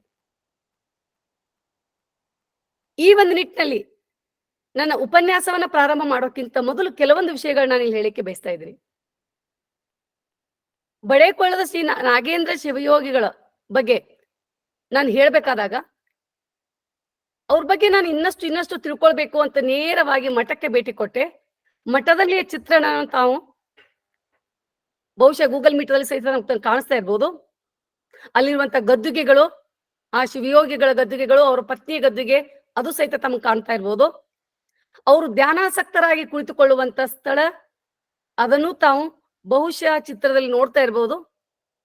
ಅದರ ಜೊತೆಗೆ ಶ್ರೀ ಸದ್ಗುರು ಶಿವಯೋಗಿ ನಾಗೇಂದ್ರ ಮಹಾಸ್ವಾಮಿಗಳು, ತದನಂತರ ಬಂದಂತ ಶ್ರೀ ಸದ್ಗುರು ವೀರೇಂದ್ರ ಮಹಾಸ್ವಾಮಿಗಳು, ತದನಂತರ ಬಂದಂತ ಶ್ರೀ ಸದ್ಗುರು ನಾಗೇಂದ್ರ ಸ್ವಾಮಿ ಪ್ರಸ್ತುತ ಇರುವವರು, ಅವರ ಒಂದು ಚಿತ್ರವನ್ನು ಸಹಿತ ತಾವು ನೋಡ್ತಾ ಇರ್ಬೋದು. ಹೀಗೆ ಮಠದಲ್ಲಿ ಸುತ್ತುತ್ತಾ ನಾನು ಹೋದಾಗ ಎಂತಹ ಶರಣ ತತ್ವವನ್ನು ಇವತ್ತಿಗೂ ಪಾಲಿಸ್ತಾ ಇದ್ದಾರೆ ಅಂತ ನಾನು ನೋಡಿ ತುಂಬಾ ಆನಂದ ಆಯ್ತು. ಯಾವ ರೀತಿ ನಮ್ಮ ಶರಣರು ದಯವೇ ಧರ್ಮದ ಮೂಲವಯ್ಯ ಅಂತ ಹೇಳ್ತಾ ಸಕಲ ಜೀವಿಗಳಲ್ಲಿ ದಯೆಯನ್ನ ತೋರ್ಬೇಕು ಅಂತ ಹೇಳುವಂತ ಒಂದು ವಿಷಯ ಆ ಆಶ್ರಮದಲ್ಲಿ ಕಂಡುಬಂತು. ಎಲ್ಲ ಪ್ರಾಣಿ ಪಕ್ಷಿಗಳನ್ನ ಅಲ್ಲಿ ತಮ್ಮ ಜೊತೆಗೆ ಇರಿಸಿಕೊಂಡು ಬಹಳ ಉತ್ತಮ ನಿಸರ್ಗವನ್ನ ಕಾಪಾಡಿಕೊಂಡು, ಅಲ್ಲಿ ಬೆಕ್ಕು, ನಾಯಿ, ಗಿಳಿ, ಆಕಳುಗಳು, ಈ ಪ್ರಾಣಿಗಳಿಲ್ಲ ಅನ್ನಲ್ಲ, ಆ ಎಲ್ಲ ಪ್ರಾಣಿಗಳಿಗೆ ಮೊಟ್ಟ ಮೊದಲು ಪ್ರಸಾದವನ್ನಿಟ್ಟು ನಂತರ ಪ್ರಸಾದವನ್ನು ಸ್ವೀಕರಿಸುವ ಆ ಭಾವ ಇದೆಯಲ್ಲ, ನಿಜವಾಗ್ಲೂ ಶರಣ ತತ್ವದ ಭಾವ ಅಂತ ನನಗೆ ಅರಿವಿಗೆ ಬಂತು. ಆದಾಗೂ ಸುತ್ತಮುತ್ತಲಿನ ಜನರನ್ನ, ನಮ್ಮ ಕೆ ಕೊಪ್ಪದಲ್ಲಿರುವಂತ ಜನರನ್ನ ನಾನು ಮಾತನಾಡಿಸಿದಾಗ ನನಗೆ ಒಂದು ಅಳುಕು ಶುರುವಾಯ್ತು. ಏನಂದ್ರೆ ಅಲ್ಲಿರುವಂತವ್ರು ವೈಚಾರಿಕ ವಿಷಯಗಳಿಗಿಂತ ಹೆಚ್ಚು ಪವಾಡಗಳನ್ನ ವೈಭವೀಕರಿಸಿ ಹೇಳ್ತಾ ಇದ್ದಾರೆ. ಅವ್ರು ಎಷ್ಟೊಂದು ಕಾರ್ಯಗಳನ್ನ ಮಾಡಿದ್ದಾರೆ, ಅವುಗಳನ್ನ ಸಿದ್ಧಿ ಯೋಗಿಯಾಗಿ ಮಾಡಿದ ಕಾರ್ಯಗಳನ್ನ ಹೇಳ್ಬೇಕಾಗಿತ್ತೇನೋ ಅನ್ನೋ ಭಾವನೆಯೂ ಸಹಿತ ಬರ್ಲಿಕ್ಕೆ ಶುರುವಾಯ್ತು. ನಾನು ಡಾಕ್ಟರ್ ಶಶಾಂಕ್ ಪಟ್ಟಣ್ ಸರ್ ಜೊತೆಗೆ ಮತ್ತು ರುದ್ರಮೂರ್ತಿ ಸರ್ ಜೊತೆಗೆ ಚರ್ಚೆ ಮಾಡಿದಾಗ ಮತ್ತು ಪಟ್ಟಣ್ ಸರ್ ಯಾವಾಗ್ಲೂ ಹೇಳ್ತಾ ಇರುವಂತ ಒಂದು ಮಾತು ನನ್ಗೆ ಕೊರಿತಾ ಇತ್ತು. ನೀವು ಯಾವುದೇ ಶಿವಯೋಗಿಗಳನ್ನ ಹೇಳಿದಾಗ ಪವಾಡಗಳನ್ನ ವೈಭವೀಕರಿಸಬೇಡ್ರಿ, ಪವಾಡಗಳನ್ನ ಹೆಚ್ಚು ಹೇಳ್ಬೇಡ್ರಿ. ಅದ್ರ ಬದಲಾಗಿ ಅವ್ರು ಮಾಡಿದಂತ ಕಾಯಕ ದಾಸೋಹದ ಕಲ್ಯಾಣ ಕಾರ್ಯಗಳನ್ನ ತಿಳಿಸ್ರಿ, ಅವರ ವ್ಯಕ್ತಿತ್ವವನ್ನ ಈ ರೀತಿಯಾಗಿ ತಿಳಿಸ್ಬೇಕು ಅಂತ ಹೇಳ್ತಾ ಇರೋದನ್ನ ನೋಡಿದಾಗ ನನಗೆ ದ್ವಂದ್ವ ಶುರು ಆಯ್ತು. ಅಕ್ಕಪಕ್ಕದ ಜನ ಇವತ್ತಿಗೂ ಅನೇಕ ಪವಾಡ ಪುರುಷ ಅಂತ ಹೇಳ್ತಾ ಇದ್ರ ಹೊರತಾಗಿ ಅವ್ರು ಯಾವ ರೀತಿಯಾಗಿ ಶರಣ ತತ್ವವನ್ನ ಮುಂದುವರಿಸಿದ್ರು ಅನ್ನೋದು ಇವತ್ತಿಗೂ ಬೆಳಕಿಗೆ ಬರಬೇಕಾಗಿದೆ ಅನ್ನೋದು ಒಂದು ಕಡೆಗೆ. ಇನ್ನೊಂದು ಕಡೆಗೆ ಸುತ್ತಮುತ್ತಲನ್ನ ಅರಸುತ್ತಾ ಹೋದಾಗ ನಮ್ಮ ಶಾಲೆ ಎದುರುಗಡೆನೆ ಇರುವಂತ ಒಂದು ಸೋಮೇಶ್ವರ ದೇವಾಲಯ ಇರ್ಬೋದು, ಸಿದ್ದೇಶ್ವರ ದೇವಾಲಯ ಇರ್ಬೋದು, ಅವುಗಳನ್ನೆಲ್ಲ ನೋಡ್ತಾ ಹೋದಾಗ ನನಗೆ ಮೇಲಿಂದ ಮೇಲೆ ಒಂದು ವಿಷಯ ಕೊರಿತಾ ಇದೆ. ಅದು ಏನು ಅಂದ್ರೆ, ಶರಣರು ಕಲ್ಯಾಣ ಕ್ರಾಂತಿ ಆದಾಗ ಈ MK ಹುಬ್ಳಿ ಮೂಲಕವಾಗಿ ಅಕ್ಕ ನಾಗಾಲಂಬಿಕೆ ಒಂದು ತಂಡ ಬರ್ಬೇಕಾದಾಗ ಈ ಎಲ್ಲ ಪ್ರದೇಶಗಳಲ್ಲಿ ಹಾದು ಹೋಗಿರ್ಬೋದು, ಆ ಕುರುವಿಗಾಗಿ ಈ ದೇವಾಲಯಗಳಿರ್ಬೋದು, ಇನ್ನೂ ಸಂಶೋಧನೆ ಇಲ್ಲಿ ಅತ್ಯಗತ್ಯ ಅಂತ ಅನಿಸ್ಲಿಕ್ಕೆ ಶುರುವಾಯ್ತು. ಯಾಕಂದ್ರೆ ಎಲ್ಲ ದೇವಾಲಯಗಳ ಹೆಸರುಗಳು ನೋಡಿದ್ರೆ ಎಲ್ಲ ಶರಣರ ಹೆಸರುಗಳದಾವ. ಇಲ್ಲಿ ಸೋಮೇಶ್ವರ ಇರ್ಬೋದು ಅಥವಾ ಇಲ್ಲಿ ಸಿದ್ದೇಶ್ವರ ದೇವಾಲಯ ಇರ್ಬೋದು, ಬಹಳಷ್ಟು ನಾನು ಹೇಳ್ತಾ ಹೋಗ್ತೀನಿ ಈಗ ನನ್ನ ಇಡೀ ಅನುಭವದಲ್ಲಿ. ಸೊ ಪ್ರತಿ ಸರಿ ನನಗೊಂದು ಪ್ರಶ್ನೆ ಇಲ್ಲಿ ಬರ್ತಾ ಇತ್ತು. ಒಂದು, ಇಲ್ಲಿ ಇನ್ನೂ ಸಂಶೋಧನೆಗಳ ಅಗತ್ಯ ಇದೆ. ಎರಡು, ಶರಣರ ಹಾದು ಹೋಗಿರುವಂತ ಈ ಪ್ರದೇಶಗಳಲ್ಲಿ ಅನೇಕ ಕುರುಹುಗಳಿವೆ. ಆ ಕುರುಹುಗಳನ್ನ ಗೊತ್ತಿಲ್ಲದೆ ಜನ ಯಾವುದೋ ಭಾವುಕರಾಗಿ ಗುಡಿ ಕಟ್ಟಿ ಪೂಜಿಸ್ತಾ ಇದ್ದಾರೆ. ಆದ್ರೆ ಆ ತತ್ವಗಳನ್ನ ಅರಿತುಕೊಳ್ಳೋದ ಅವಶ್ಯಕತೆ ಇದೆ ಅಂತ ತಿಳ್ಕೊಂಡು ಸಹಿತ ನನಗೆ ಅನಿಸಿ ನಾನು ಕೆಲವೊಂದು ಪಾಯಿಂಟ್ಸ್ ಗಳನ್ನ ಮಾಡ್ಕೊಂಡೆ. ಬಡೆ ಕೊಳ್ಳ ಅಂತ ಯಾಕೆ ಹೆಸರು ಬಂತ ಇದಕ್ಕೆ? ಇವರ ಪೂರ್ವಜರ ಮಾಹಿತಿಯನ್ನು ಚರಿತ್ರೆ ಪುಟಗಳಲ್ಲಿ ಹೆಕ್ಕಿ ತೆಗೆದೆ. ನಾಗಯ್ಯ ಶಿವಯೋಗಿಗಳು ಅಥವಾ ನಾಗಯ್ಯಜ್ಜ ಅಂತೆ ಇತ್ತ ಎಲ್ಲ ಪ್ರದೇಶದಲ್ಲಿ ಜನರ ಮನದಲ್ಲಿ ನೆಲೆಯೂರಿದಂತ ಶಿವಯೋಗಿಗಳ ಜನನ, ಅವರ ವೈವಾಹಿಕ ಜೀವನ ಮತ್ತು ಶರಣ ತತ್ವದ ನಡೆಯ ಬಗ್ಗೆ ನಾನು ಹೇಳ್ಬೇಕು ಅಂತ ಪಾಯಿಂಟ್ಸ್ ಮಾಡ್ಕೊಂಡೆ. ತದನಂತರದಲ್ಲಿ ಅವರು ಉತ್ತರಾಧಿಕಾರಿಗಳನ್ನಾಗಿ ನೇಮಿಸಿದಾಗ ಅದು ಸಹಿತ ಒಂದು ವಿಶೇಷ ಘಟನೆ ಅನಿಸ್ತು. ಯಾಕಂದ್ರೆ ಶರಣ ತತ್ವ ಅಲ್ಲಿ ಪ್ರತಿಬಿಂಬಿಸ್ತಾ ಇತ್ತು. ಅವರ ಕೊನೆಯ ದಿನಗಳು ಹೇಗಿತ್ತು, ಸಿದ್ಧಿ ಪುರುಷರಾಗಿ ಶರಣರಾಗಿ ಹೇಗೆ ಕಾರ್ಯ ಮಾಡಿದ್ರು, ದಣಿವರಿಯದಂತ ವ್ಯಕ್ತಿತ್ವ ಅವ್ರದ್ದು ಹೇಗಿತ್ತು, ಗೀಗಿ ಮಲ್ಲಪ್ಪನಿಗೆ ಲಿಂಗಧಾರಣೆ ಮಾಡಿಸಿದ್ದನ್ನು ನೋಡಿದ್ರೆ ನಮ್ಮ ಶರಣರ ಹೇಳಿದ ಒಂದು ರೀತಿಯಲ್ಲಿನೇ ಯಾವುದೋ ಲಿಂಗಧಾರಣೆಗೆ ಯಾವುದೋ ಜಂಗಮರ ಅವಶ್ಯಕತೆ ಇಲ್ಲ, ನಾವೆಲ್ಲರೂ ಸಹಿತ ಮಾಡ್ಬೋದು, ಸ್ವತಃ ನೀನೇ ಎಲ್ರಿಗೂ ಮಾಡ್ಬೋದು ಅಂತಕೊಂಡು ಮಲ್ಲಪ್ಪನಿಗೆ ಹೇಳಿದ ಪರಿ ನಾನು ಹೇಳ್ತೀನಿ. ಈಗ ಅದನ್ನೆಲ್ಲ ನೋಡಿದ್ರೆ ಸಂಪೂರ್ಣ ಶರಣ ತತ್ವದಲ್ಲಿ ಬಾಳಿ ಬದುಕಿ ನಮ್ಮ ಕನ್ನಡ ನಾಡಿಗೆ ಶ್ರೇಯಸ್ಸನ್ನು ತಂದವರು ಬಡೇಕೊಳ್ಳದ ಶ್ರೀ ನಾಗೇಂದ್ರ ಶಿವಯೋಗಿಗಳು ಅಥವಾ ನಾಗೇಂದ್ರ ಅಜ್ಜನವರು ಅಂತ ಹೇಳಿಕ್ ಬಯಸ್ತೀನಿ. ನಾನು ಅದಕ್ಕಾಗಿ ನಿನ್ನೆ ಮಠಕ್ಕೆ ಹೋದಾಗ ಸಹಿತ ಸಾಕಷ್ಟು ವಿಷಯಗಳನ್ನ ನಾನು ನೋಡಿದೆ. ಅವರ ಒಂದು ಸಂಪೂರ್ಣವಾಗಿರುವಂತ ಅಲ್ಲಿಯ ನಡೆ ನುಡಿಗಳೆಲ್ಲವೂ ಸಹಿತ ಶರಣ ತತ್ವ ಆಧಾರಿತ ಇತ್ತು ಅಂತ ಹೇಳಿಕ್ಕೆ ನಂಗೆ ತುಂಬಾ ಖುಷಿ ಅನಿಸ್ತಾ ಇದೆ. ಈ ನಿಟ್ಟಿನಲ್ಲಿ ನಾನು ಕೆಲವೊಂದು ವಿಷಯಗಳನ್ನ, ಯಾಕಂದ್ರೆ ಸಮಯದ ಮಿತಿಯಲ್ಲಿ ಇಟ್ಟುಕೊಂಡು ನಾನು ಕೆಲವೊಂದು ವಿಷಯಗಳನ್ನ ಪ್ರಾರಂಭ ಮಾಡ್ತಾ ಇದ್ದೀನಿ. 11:52 ಶುರು ಮಾಡಿದ್ರಿ, 1 ಗಂಟೆ ಒಳಗಡೆ ನನ್ನ ಮುಗಿಸ್ಲಿಕ್ಕೆ ನಾನು ಪ್ರಯತ್ನ ಮಾಡ್ತೀನಿ ಅಂತ ಹೇಳ್ತಾ, ರಾಷ್ಟ್ರೀಯ ಹೆದ್ದಾರಿ ನಂಬರ್ 4 ಅಂತ ಮುಂಚೆ ಹೇಳ್ತಿದ್ವಿ, ಈಗ 48 ಅಂತ ಹೇಳ್ತಾರೆ.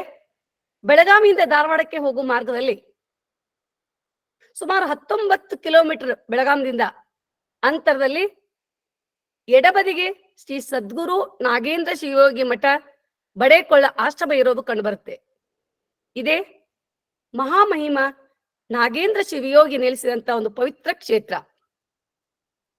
ಶ್ರೀ ನಾಗೇಂದ್ರ ಶಿವಯೋಗಿಯ ಜೀವನ ಅನೇಕರಿಗೆ ಲೇಸನ್ನುಂಟು ಮಾಡಿತು, ಬದುಕನ್ನ ಹಸನ ಮಾಡಿಕೊಳ್ಳಿಕ್ಕೆ ಸಾಧನವಾಯಿತು, ಭಕ್ತರಿಗೆ ಭಾವುಕರಿಗೆ ಮಹಿಮೆಯಾಗಿ ನಿಂತು, ಪವಾಡ ಪುರುಷನೆನ್ನುವ ಭಾವನೆ ಜನಮನದಲ್ಲಿ ಮೂಡಿತು.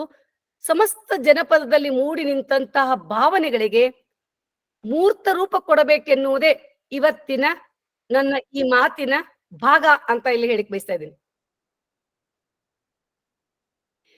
ಇವರ ಬಗ್ಗೆ ಮಾತನಾಡ್ಬೇಕಾದಾಗ, ಇವ್ರ ಜನರ ಬಗ್ಗೆ ಮಾತನಾಡ್ಬೇಕಾದಾಗ ಸಾಕಷ್ಟು ಘಟನೆಗಳನ್ನ ನಾನು ತದನಂತರದಲ್ಲಿ ಹೇಳ್ತೀನಿ. ಆದ್ರೆ ಆ ಘಟನೆಗಳಿಗೆ ಸಂಬಂಧಿತವಾಗಿ ಕೆಲವೊಂದು ಪುಸ್ತಕಗಳನ್ನ ಹೆಕ್ಕಿ ನೋಡ್ಲಿಕ್ಕೆ ಪ್ರಯತ್ನ ಮಾಡಿದೆ. ನವಿಲುಗುಂದ್ ಅಜಾತ ನಾಗಲಿಂಗ ಸ್ವಾಮಿಗಳ ವಿಷಯದಲ್ಲಿ ಇಲ್ಲಿಯವರೆಗೆ ಪ್ರಕಟವಾಗಿರುವಂತಹ ಗ್ರಂಥಗಳಲ್ಲಿ ಶ್ರೀ ನಾಗಲಿಂಗ ಸ್ವಾಮಿಗಳು ತಮ್ಮ ಸಂಚಾರದಲ್ಲಿ ಈ ತಾರಿಹಾಳ ಗ್ರಾಮಕ್ಕ ಬಂದಿದ್ರು.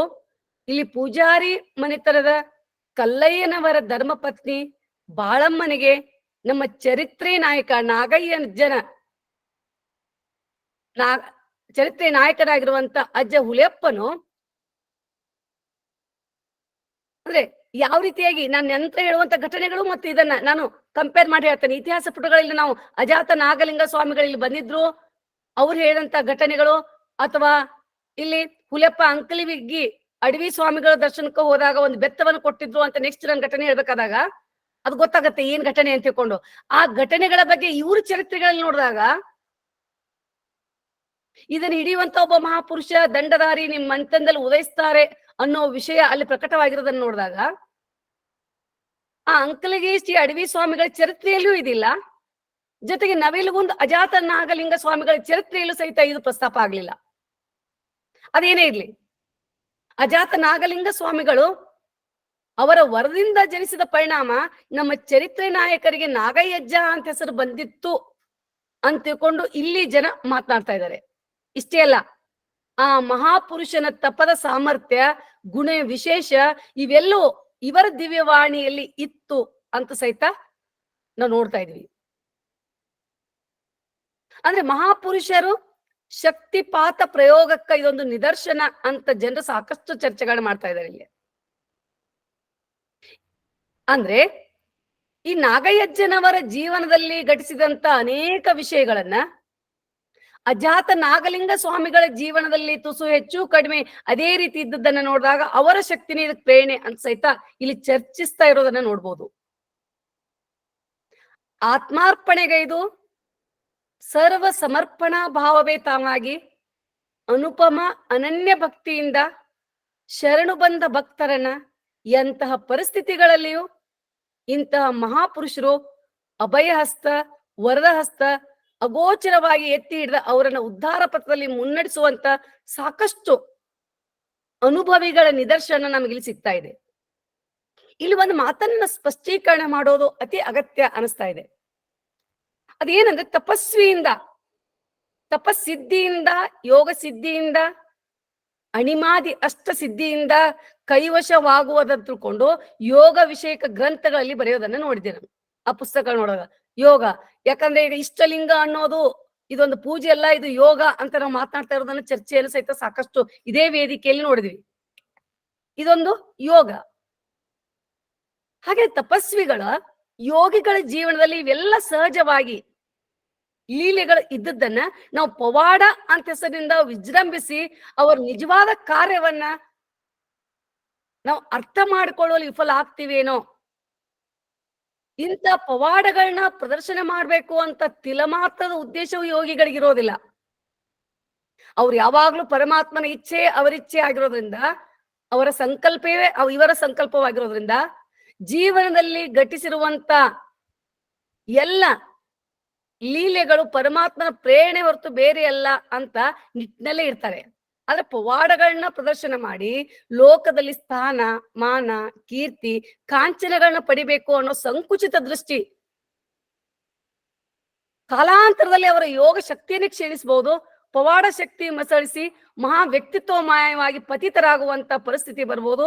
ಲೌಕಿಕದಲ್ಲಿ ಇಂಥವರು ಬರೀ ಜಾದೂಗಾರರು, ಮಾಟಗಾರರು, ಮಾಂತ್ರಿಕರಾಗಬಹುದು, ಆದ್ರೆ ಯೋಗಿಗಳಾಗ್ಲಿಕ್ಕೆ ಸಾಧ್ಯ ಇಲ್ಲ. ಯೋಗಿಗಳ ಸಿದ್ಧಿ ಸಾಧನೆಯೇ ಬೇರೆ. ಅಂತ ಯೋಗಿಗಳು ಮಹಾನ್ ಸಿದ್ಧಿಯನ್ನ ಮಾಡಿದವರು, ಶರಣ ತತ್ವ ಶರಣ ಮಾರ್ಗದಲ್ಲಿ ನಡೆದವರು ನಮ್ಮ ನಾಗಯ್ಯಜ್ಜನವರು, ನಮ್ಮ ನಾಗೇಂದ್ರ ಶಿವಯೋಗಿಗಳು ಅಂತ ಹೇಳಿಕ್ಕೆ ನನಗೆ ಬಹಳ ಅಭಿಮಾನ ಅನಿಸ್ತಾ ಇದೆ. ನಮ್ಮ ಜೀವನದ ಒಂದು ಉತ್ಥಾನವು ಪತನವು ನಮ್ಮನ್ನೇ, ನಮ್ಮ ಮನವನ್ನೇ ಅವಲಂಬಿಸ್ತದೆ. ತಪೋವನದಲ್ಲಿ, ಯೋಗ ಕ್ಷೇತ್ರದಲ್ಲಿ ಕೂಡ ಆರೋಹಣ ಅವರೋಹಣ ಕ್ರಿಯೆಗಳಿರ್ತವೆ. ಅದನ್ನ ನಾವು ಮರಿಬಾರ್ದು. ನಮ್ಮ ದೇಹವೇ ದೇಗುಲವಾಗಿ ಜೀವವೇ ಶಿವಲಿಂಗವಾಗ್ಬೇಕು, ನಮ್ಮ ಅಂಗವೇ ಲಿಂಗವಾಗಿ, ನಮ್ಮಲ್ಲಿ ಲಿಂಗದ ನುಡಿ, ಲಿಂಗದ ನಡೆ, ಲಿಂಗದ ನೋಟ ಅಳವಟ್ಟು ನಾವು ಲಿಂಗ ಪ್ರಾಣಿಗಳಾಗ್ಬೇಕು, ಲಿಂಗವೇ ಆಗ್ಬೇಕು.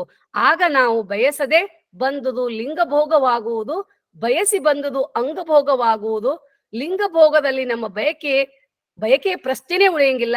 ಆ ಪರಮಾತ್ಮನ ಇಚ್ಛೆ ಸಂಕಲ್ಪವೇ ಪ್ರಮುಖ ಪಾತ್ರ ಆಗ್ತದ. ನಮ್ಮ ವೈಯಕ್ತಿಕ ಬದುಕಿನಿಂದ ನಾವು ಒಂದು ಪ್ರಾಣಮುಕ್ತರಾದಾಗ, ಅಲಿಪ್ತರಾದಾಗ ಯಾವುದೇ ಒಂದು ಘಟನೆ ಘಟಿಸಿದ್ರು ಅದೆಲ್ಲ ಪರಮಾತ್ಮನ ಇಚ್ಛೆ, ಪ್ರೇರಣೆ. ಅದರಿಂದ ನಮಗೆ ಹಿಗ್ಗೂ ಇರೋದಿಲ್ಲ, ಕುಗ್ಗೂ ಇರೋದಿಲ್ಲ. ಶ್ರೀ ಅಜಾತ ನಾಗಲಿಂಗ ಸ್ವಾಮಿ ಆಗ್ಲಿ, ಅಥವಾ ನಾಗಯಜ್ಜರಾಗ್ಲಿ, ಅವ್ರು ನಾಗಯಜ್ಜ ಅಂತ ಈ ಕಡೆ ಎಲ್ಲ ಹೇಳೋದುಂಟು. ಈ ಅವಸ್ಥೆ ಮಟ್ಟದಲ್ಲೇ, ಈ ಹಂತದಲ್ಲೇ ನಿಂತು ಲೋಕ ಕಲ್ಯಾಣಕಾರಿ ಕಾರ್ಯ ಮಾಡಿದ ಮಹಾಯೋಗಿಗಳವರು.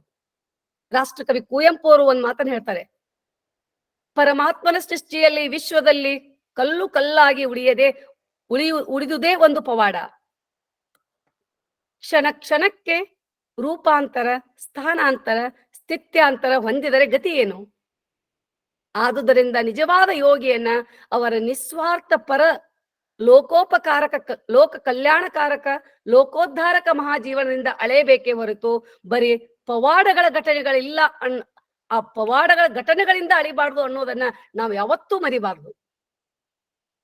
ವಿಚಿತ್ರ ಆದ್ರೂ ವ್ಯಸನಕರವಾದ ಇನ್ನೊಂದು ಸಂಗತಿ, ಎಷ್ಟೋ ಡಾಂಬಿಕ ಭಕ್ತ ಜನರು ಸುಪ್ರಿಕವಾಗಿ ಫಲವತ್ತಾದ ತಮ್ಮ ಕಲ್ಪನಾ ವಿಲಾಸದ ಮೂಲಕ ಇಂತಹ ಯೋಗಿಗಳ ಜೀವನದ ಸುತ್ತಮುತ್ತ ಸುಳ್ಳು ಪವಾಡಗಳು, ಸುಳ್ಳು ಸೃಷ್ಟಿಯನ್ನು ನಿರ್ಮಿಸಿ ಹೆಣೆದು ತಮ್ಮ ಭ್ರಮೆಯ ಮೂಲಕ ಲೋಕದ ಕಣ್ಣಲ್ಲಿ ಅವರ ಜೀವನದ ಘನತೆಯನ್ನ, ಸ್ತರವನ್ನ ಬಿತ್ತರಿಸಲು ಯತ್ನಿಸ್ತಾರೆ. ಇದು ಒಂದು ಅಪಾಯಕಾರ ಅಂತ ನನಗೆ ಓದ್ತಾ ಅನಿಸ್ತಾ ಹೋಯ್ತು. ಇದನ್ನ ಯಾವಾಗ್ಲೂ ಡಾಕ್ಟರ್ ಪಟ್ಟಣ ಸರ್ ಅವರು ವೇದಿಕೆಯಲ್ಲಿ ಹೇಳ್ತಾರೆ ಇರ್ತಾರೆ. ಇಂಥ ಯೋಗಿಗಳ ಜೀವನದ ಘಟನೆಗಳ ಪವಾಡ ವಿಷಯಗಳನ್ನ ಸಂಗ್ರಹಿಸಬೇಕಾದಾಗ ಅವರ ನಿಜವಾದ ಪವಾಡಗಳ ಜೊತೆಗೆ ಸುಳ್ಳು ಪವಾಡಗಳು ಸೇರಿಕೊಂಡು ಪರಿಸ್ಥಿತಿಯನ್ನು ಗೊಂದಲ ಮಾಡಬಹುದು, ಹದಗೆಡಿಸಬಹುದು. ಆದುದರಿಂದ ಮಹಾಯೋಗಿಯ ಮಹಾಜೀವನದ ನಿಜವಾದ ಜೀವನ ಚರಿತ್ರೆಯನ್ನು ಹೇಳ್ಬೇಕಾದಾಗ ಅಥವಾ ಬರಿಬೇಕಾದಾಗ ಡಾಂಬಿಕ ಭಕ್ತರಿಂದ ಸೃಷ್ಟಿಗೊಂಡಂತ ಸುಳ್ಳು ಪವಾಡಗಳು ಒಂದು ಮಹಾ ಸಮಸ್ಯೆ ಆಗಿಬಿಡ್ತಾವೆ, ಸಮಸ್ಯೆಗೆ ಆಹ್ವಾನವಾಗಿಬಿಡ್ತಾವೆ. ಅದಕ್ಕೆ ಮಾಡುವುದೇನು? ಇಂಥ ಪ್ರಸಂಗದಲ್ಲಿ ಮೈ ತುಂಬ ಕಣ್ಣಾಗಿ ಅಪಾರ ದಕ್ಷತೆಯಿಂದ ಕಾರ್ಯನಿರ್ವಹಿಸುವುದು ಅನಿವಾರ್ಯನೂ ಹೌದು, ಅಗತ್ಯನೂ ಹೌದು. ಸರಿ, ಹಾಗಾದ್ರೆ ನಮ್ಮ ಯೋಗಿ ಪುರುಷ ನಾಗೇಂದ್ರ ಅಜ್ಜನವರ ಬಗ್ಗೆ ಹೇಳೋಕ್ಕಿಂತ ಮುಂಚೆ, ನಾಗಯ್ಯಜ್ಜನವರ ಬಗ್ಗೆ ಹೇಳೋಕ್ಕಿಂತ ಮುಂಚೆ, ಈ ಸ್ಥಾನಕ್ಕೆ ಬಡೇಕೊಳ್ಳ ಅಂತ ಯಾಕೆ ಹೆಸರು ಬಂತು? ಯಾಕಂದ್ರೆ ಬಡೇಕೊಳ್ಳದಲ್ಲಿ ಆಶ್ರಮ ಇದೆ. ಬಡೇಕೊಳ್ಳ ಅಂತ ಹೆಸರು ಬರ್ಲಿಕ್ಕೆ ಕಾರಣ, ಈ ಪ್ರದೇಶ ಏನಿದೆಯಲ್ಲ ಇದು ಕೊಳ್ಳದ ತಗ್ಗಿನ ಪ್ರದೇಶ, ಸುತ್ತೆಲ್ಲ ಗುಡ್ಡ ಇದೆ. ಈ ಗುಡ್ಡದ ಪ್ರದೇಶದಲ್ಲಿ ವಿಶೇಷವಾಗಿ ಹುಲ್ಲು ಬೆಳೀತಾ ಇದೆ, ಸಾಕಷ್ಟು ಗಿಡ ಮರಗಳಿವೆ. ಸುತ್ತಮುತ್ತಲಿನ ಗ್ರಾಮದ ದನ ಕರಗಳನ್ನ ತಗೊಂಡು ಎಲ್ಲಾ ಜನ ಇಲ್ಲಿ ಮೇಯಿಸ್ಲಿಕ್ಕೆ ಬರ್ತಾರೆ. ದನಗಾಯಿಗಳು, ಕುರುಬರ ಕಣ್ಣು ತಪ್ಪಿಸಿ ದನಕರಗಳನ್ನ, ಕುರಿಗಳನ್ನ ಕದಿಯುವ ಕದ್ದರು, ಕಳ್ಳರು ಇಲ್ಲಿ ಬರ್ತಾರೆ. ಒಂದ್ ಕಡೆ ದನಗಾಯಿಗಳು ಮೇಯಿಸ್ಲಿಕ್ಕೆ ಬಂದ್ರೆ ಅದನ್ನ ಕಳ್ಳತನ ಮಾಡೋ ಕಳ್ಳರು ಇಲ್ಲಿ ಬರ್ತಾರೆ. ಇದೊಂದು ಸುರಕ್ಷಿತ ಸ್ಥಾನ ಕಳ್ಳರಿಗೆ ಅಡಗಿಕೊಳ್ಳಲಿಕ್ಕೆ ಅನ್ನೋ ಪರಿಸ್ಥಿತಿನೂ ಆಗ ಇತ್ತು. ಅಂತೆ ಈ ಪ್ರದೇಶದಲ್ಲಿ ಕಳ್ಳರ ತಂಡ ವಾಸಿಸ್ತಾ ಇತ್ತು. ಹೆದ್ದಾರಿಯಿಂದ ಹಾಯ್ದು ಹೋಗುವವರನ್ನ ಬಡಿಯುವುದು, ವಸ್ತುಗಳನ್ನ ದೋಚ್ಕೊಂಡು ಅಲ್ಲಿಂದ ಮರೆ ಆಗ್ಲಿಕ್ಕೆ ಇದು ಒಂದು ಒಳ್ಳೆಯ ಸ್ಥಾನ ಇತ್ತು, ವಿಶೇಷ ಅನುಕೂಲ ಸ್ಥಳ ಆಗಿತ್ತು. ಹೀಗಾಗಿ ಕಳ್ಳರ ತಂಡಗಳು ಇಲ್ಲಿ ವಾಸವಾಗಿದ್ವು. ಅದಕ್ಕಾಗಿನೇ ಈ ಪ್ರದೇಶಕ್ಕೆ ಬಡೆಯೋ ಕೊಳ್ಳ ಅಂತ ಹೆಸರು ಬಂತು. ಮುಂದೆ ಅದನ್ನ ನಾವು ಬಡೇಕೊಳ್ಳ ಅಂತ ಕರ್ಲಿಕ್ಕೆ ಶುರು ಮಾಡಿದ್ವಿ. ಯಾವಾಗ ಬಡೇಕೊಳ್ಳ ಆಯ್ತು ಅಂದ್ರೆ, ಯಾವಾಗ ಮಹಾಮಹಿಮ ಸದ್ಗುರು ನಾಗೇಂದ್ರ ಶಿವಯೋಗಿ ಈ ತಾಣದತ್ತ ಸಾಗಿ ಬಂದ್ರಲ್ಲ, ತಾರಿಹಾಳ ಗ್ರಾಮವನ್ನು ತೊರೆದು ಶಾಂತಿಯ ನೆಲೆವೀಡಾದಂತ ಬಡೇಕೊಳ್ಳಕ್ಕೆ ಬಂದು ಅಲ್ಲಿಯೇ ನೆಲೆಸಿದ್ರು. ಅಯ್ಯ, ನಿಮ್ಮ ಶರಣರ ಮೆಟ್ಟಿದರೆ ದರೆ ಪಾವನ, ಅದುವೇ ಅವಿಮುಕ್ತಿ ಕ್ಷೇತ್ರ ಎಂಬುಕ್ತಿಗನುಗುಣವಾಗಿ ನಾಗಯ್ಯನ ನೆಲೆಸುವಿಕೆಯಿಂದ ಬಡೇಕೊಳ್ಳವು ಪಾವನ ಕ್ಷೇತ್ರವಾಯಿತು ಅಂತ ಹೇಳ್ಬೋದು. ಬಸವನಕೊಳ್ಳ, ಮಾರಿಹಾಳ, ಕರಡಿಗುದ್ದಿ ಈ ಗ್ರಾಮಗಳಲ್ಲಿನ ಆ ಕಾಲದ ಹೆಸರಾಂತ ಕಳ್ಳರೆಲ್ಲರೂ ಸಹಿತ ಈ ಕೊಳ್ಳದಲ್ಲಿ ಇರ್ತಿದ್ರಂತ. ಮುಂಚೆ ನಾಗಯ್ಯನ ಬಡೇಕೊಳ್ಳಕ್ ಬಂದು ನೆಲೆಸಿ ಕಳ್ಳತನವನ್ನ ಮಾಡ್ಲಿಕ್ಕೆ ಶುರು ಮಾಡಿದ್ರು. ಅಂತೆ ಅವರೆಲ್ಲ ಒಂದ್ ಕಡೆ ಸೇರಿ ಒಂದು ವಿಚಾರ ಮಾಡಿದ್ರಂತೆ, ಇಲ್ಲಿ ಬಂದು ನಾಗೇಂದ್ರ ಮಹಾಸ್ವಾಮಿಗಳು ಶಿವಯೋಗಿಗಳು ನಿಂತು ಬಿಟ್ರೆ ನಮ್ಮ ಕೆಲಸ ಹೆಂಗೆ ಇನ್ನ ಅದಕ್ಕ ಒಂದ್ ಕಡೆ ಸೇರಿ ಮಠದಲ್ಲಿಯ ದನಕರಗಳನ್ನ ಕದ್ದು ಬಿಟ್ರೆ ಸ್ವಾಮಿ ಇಲ್ಲಿಂದ ತಾನಾಗಿ ಓಡ್ ಹೋಗ್ತಾರೆ. ಒಂದಿನ ಸುಮಾರು ಈ ರೀತಿ ನಾವು ಮಾಡ್ಬಿಟ್ರೆ ಅವ್ರು ಹೋದ್ರೆ ನಮ್ಮ ಕೆಲಸ ಮತ್ತೆ ಸರಾಗವಾಗಿ ಸಾಗುತ್ತೆ ಅಂತ ತಿಳ್ಕೊಂಡು 30-40 ಜನ ಕಳ್ಳರೆಲ್ಲ ಕೂಡಿ ಮಠಕ್ಕೆ ಬಂದು ಉಗ್ರಾಣ ಮನೆಯಲ್ಲಿ ಕೆಲ ಸಾಮಾನುಗಳನ್ನ ತೆಗೆದುಕೊಂಡು ದನದ ಮನೆಗೆ ಹೋಗಿ ಎಮ್ಮೆ ಆಕಳಗಳನ್ನ ಬಿಚ್ಕೊಂಡು ಸಿವಿಯೋಗಿಗಳ ಎದುರಿಗೇನೆ ಹೊಡೆದುಕೊಂಡು ಹೋಗ್ಲಿಕ್ಕೆ ಶುರು ಮಾಡಿದ್ರಂತೆ. ಇದೆಲ್ಲ ನೋಡ್ತಾ ಇರುವಂತ ಮಹಾನ್ ಶಿವಯೋಗಿಗಳಾಗಿರುವಂತ ನಾಗೇಂದ್ರ ಶಿವಯೋಗಿಗಳು ಸುಮ್ಮನೆ ಇದ್ರಂತೆ, ಮೌನದಿಂದ ಇದ್ರಂತೆ. ಸುಮಾರು 5,000-6,000 ರೂಪಾಯಿಗಳ ಸಾಮಾನು ದೊರಿತಲ್ಲ ಅಂತ ಇಗ್ಗಿಲೆ ಅವ್ರು ಹೋಗ್ತಾ ಇದ್ರಂತೆ. ಮಠದಿಂದ ಸುಮಾರು 4-5 ಫರ್ಲಾಂಗ್ ಮುಂದೆ ಹೋಗಿರ್ಬೋದು. ಚಕ್ಕನೆ ಅವರು ವಿಚಿತ್ರವಾದ ದೃಶ್ಯವನ್ನು ಕಂಡ್ರಂತೆ. ಈ ದೃಶ್ಯ ವೈಭವೀಕರಣವಾಗಿ ಪವಾಡ ಅಂತ ಮಾತನಾಡಿರ್ಬೋದು. ನನಗನಿಸಿದ ಮಟ್ಟಿಗೆ ಪೂರ್ತಿಯಾಗಿ ಜಂಗಲ್ ಅಂದ್ರೆ ಅರಣ್ಯವಿರುವಂತ ಪ್ರದೇಶದಲ್ಲಿ ಹಾವುಗಳು ಸಹಜ ಅಲ್ಲೇ. ಆ ಹಾವುಗಳು ಏನಾಗ್ತಂತೆ, ಅಲ್ಲಿ ಇದ್ದದ್ದ ನೀವು ನೋಡಿರ್ಲಿಲ್ಲ, ಎಲ್ಲ ದನಕರಗಳು ಹಿಂದೆ ಸರಿಸಲಿಕ್ಕೆ ಶುರು ಮಾಡಿದವಂತೆ. ಆ ಹಿಂದೆ ಸರದನ್ನ ನೋಡಿ ಅವ್ರು ನೋಡಿದಾಗ ಸರ್ಪಗಳು ಕಾಣಿಸ್ಕೊಂಡಂತೆ. ಅಲ್ಲಿಂದ ಭಯಭೀತರಾಗಿ ಮತ್ತೆ ಮಠದ ಸುತ್ತ ಪ್ರದಕ್ಷಿಣೆ ಹಾಕುವಂತ ಪ್ರಸಂಗ ಬಂದಿತ್ತು. ಆ ನಾಗರ ಹಾವುಗಳ ದರ್ಶನ ಮತ್ತೇನು ಅಲ್ಲ, ಸದ್ಗುರು ನಾಗಯ್ಯನ ನೀಲಿ ಅಂತ ತಿಳ್ಕೊಂಡು ಈ ಕಳ್ಳರು ಯಪ್ಪ ನಮ್ದು ತಪ್ಪಾಯ್ತು ಕ್ಷಮಿಸಿ ಅಂತ ಪರಿಪರಿಯಿಂದ ಕೇಳ್ಕೊಂಡ್ರಂತೆ. ಪಶ್ಚಾತ್ತಾಪ ಪಟ್ಟಂತ ಅವರ ಮೇಲೆ ದಯೆ ತೋರಿ, ಮಕ್ಕಳ ಇಂಥ ಬುದ್ಧಿಗೇಡಿ ಕೆಲಸ ಇನ್ನೊಮ್ಮೆ ಮಾಡ್ಬೇಡ್ರಿ, ಮಠಕ್ ಬರೋ ಭಕ್ತರಿಗೆ ತೊಂದರೆ ಕೊಡಬೇಡ್ರಿ ಅಂತ ಎಚ್ಚರಿಸಿದ್ರಂತ. ಅಪ್ಪಿ ತಪ್ಪಿ ಆದ್ರೂ ಕಳ್ಳತನ ಮಾಡಿದ್ರೆ ನಿಮಗ್ ಬಹಳ ಕಷ್ಟ ಆಗ್ತೈತಿ.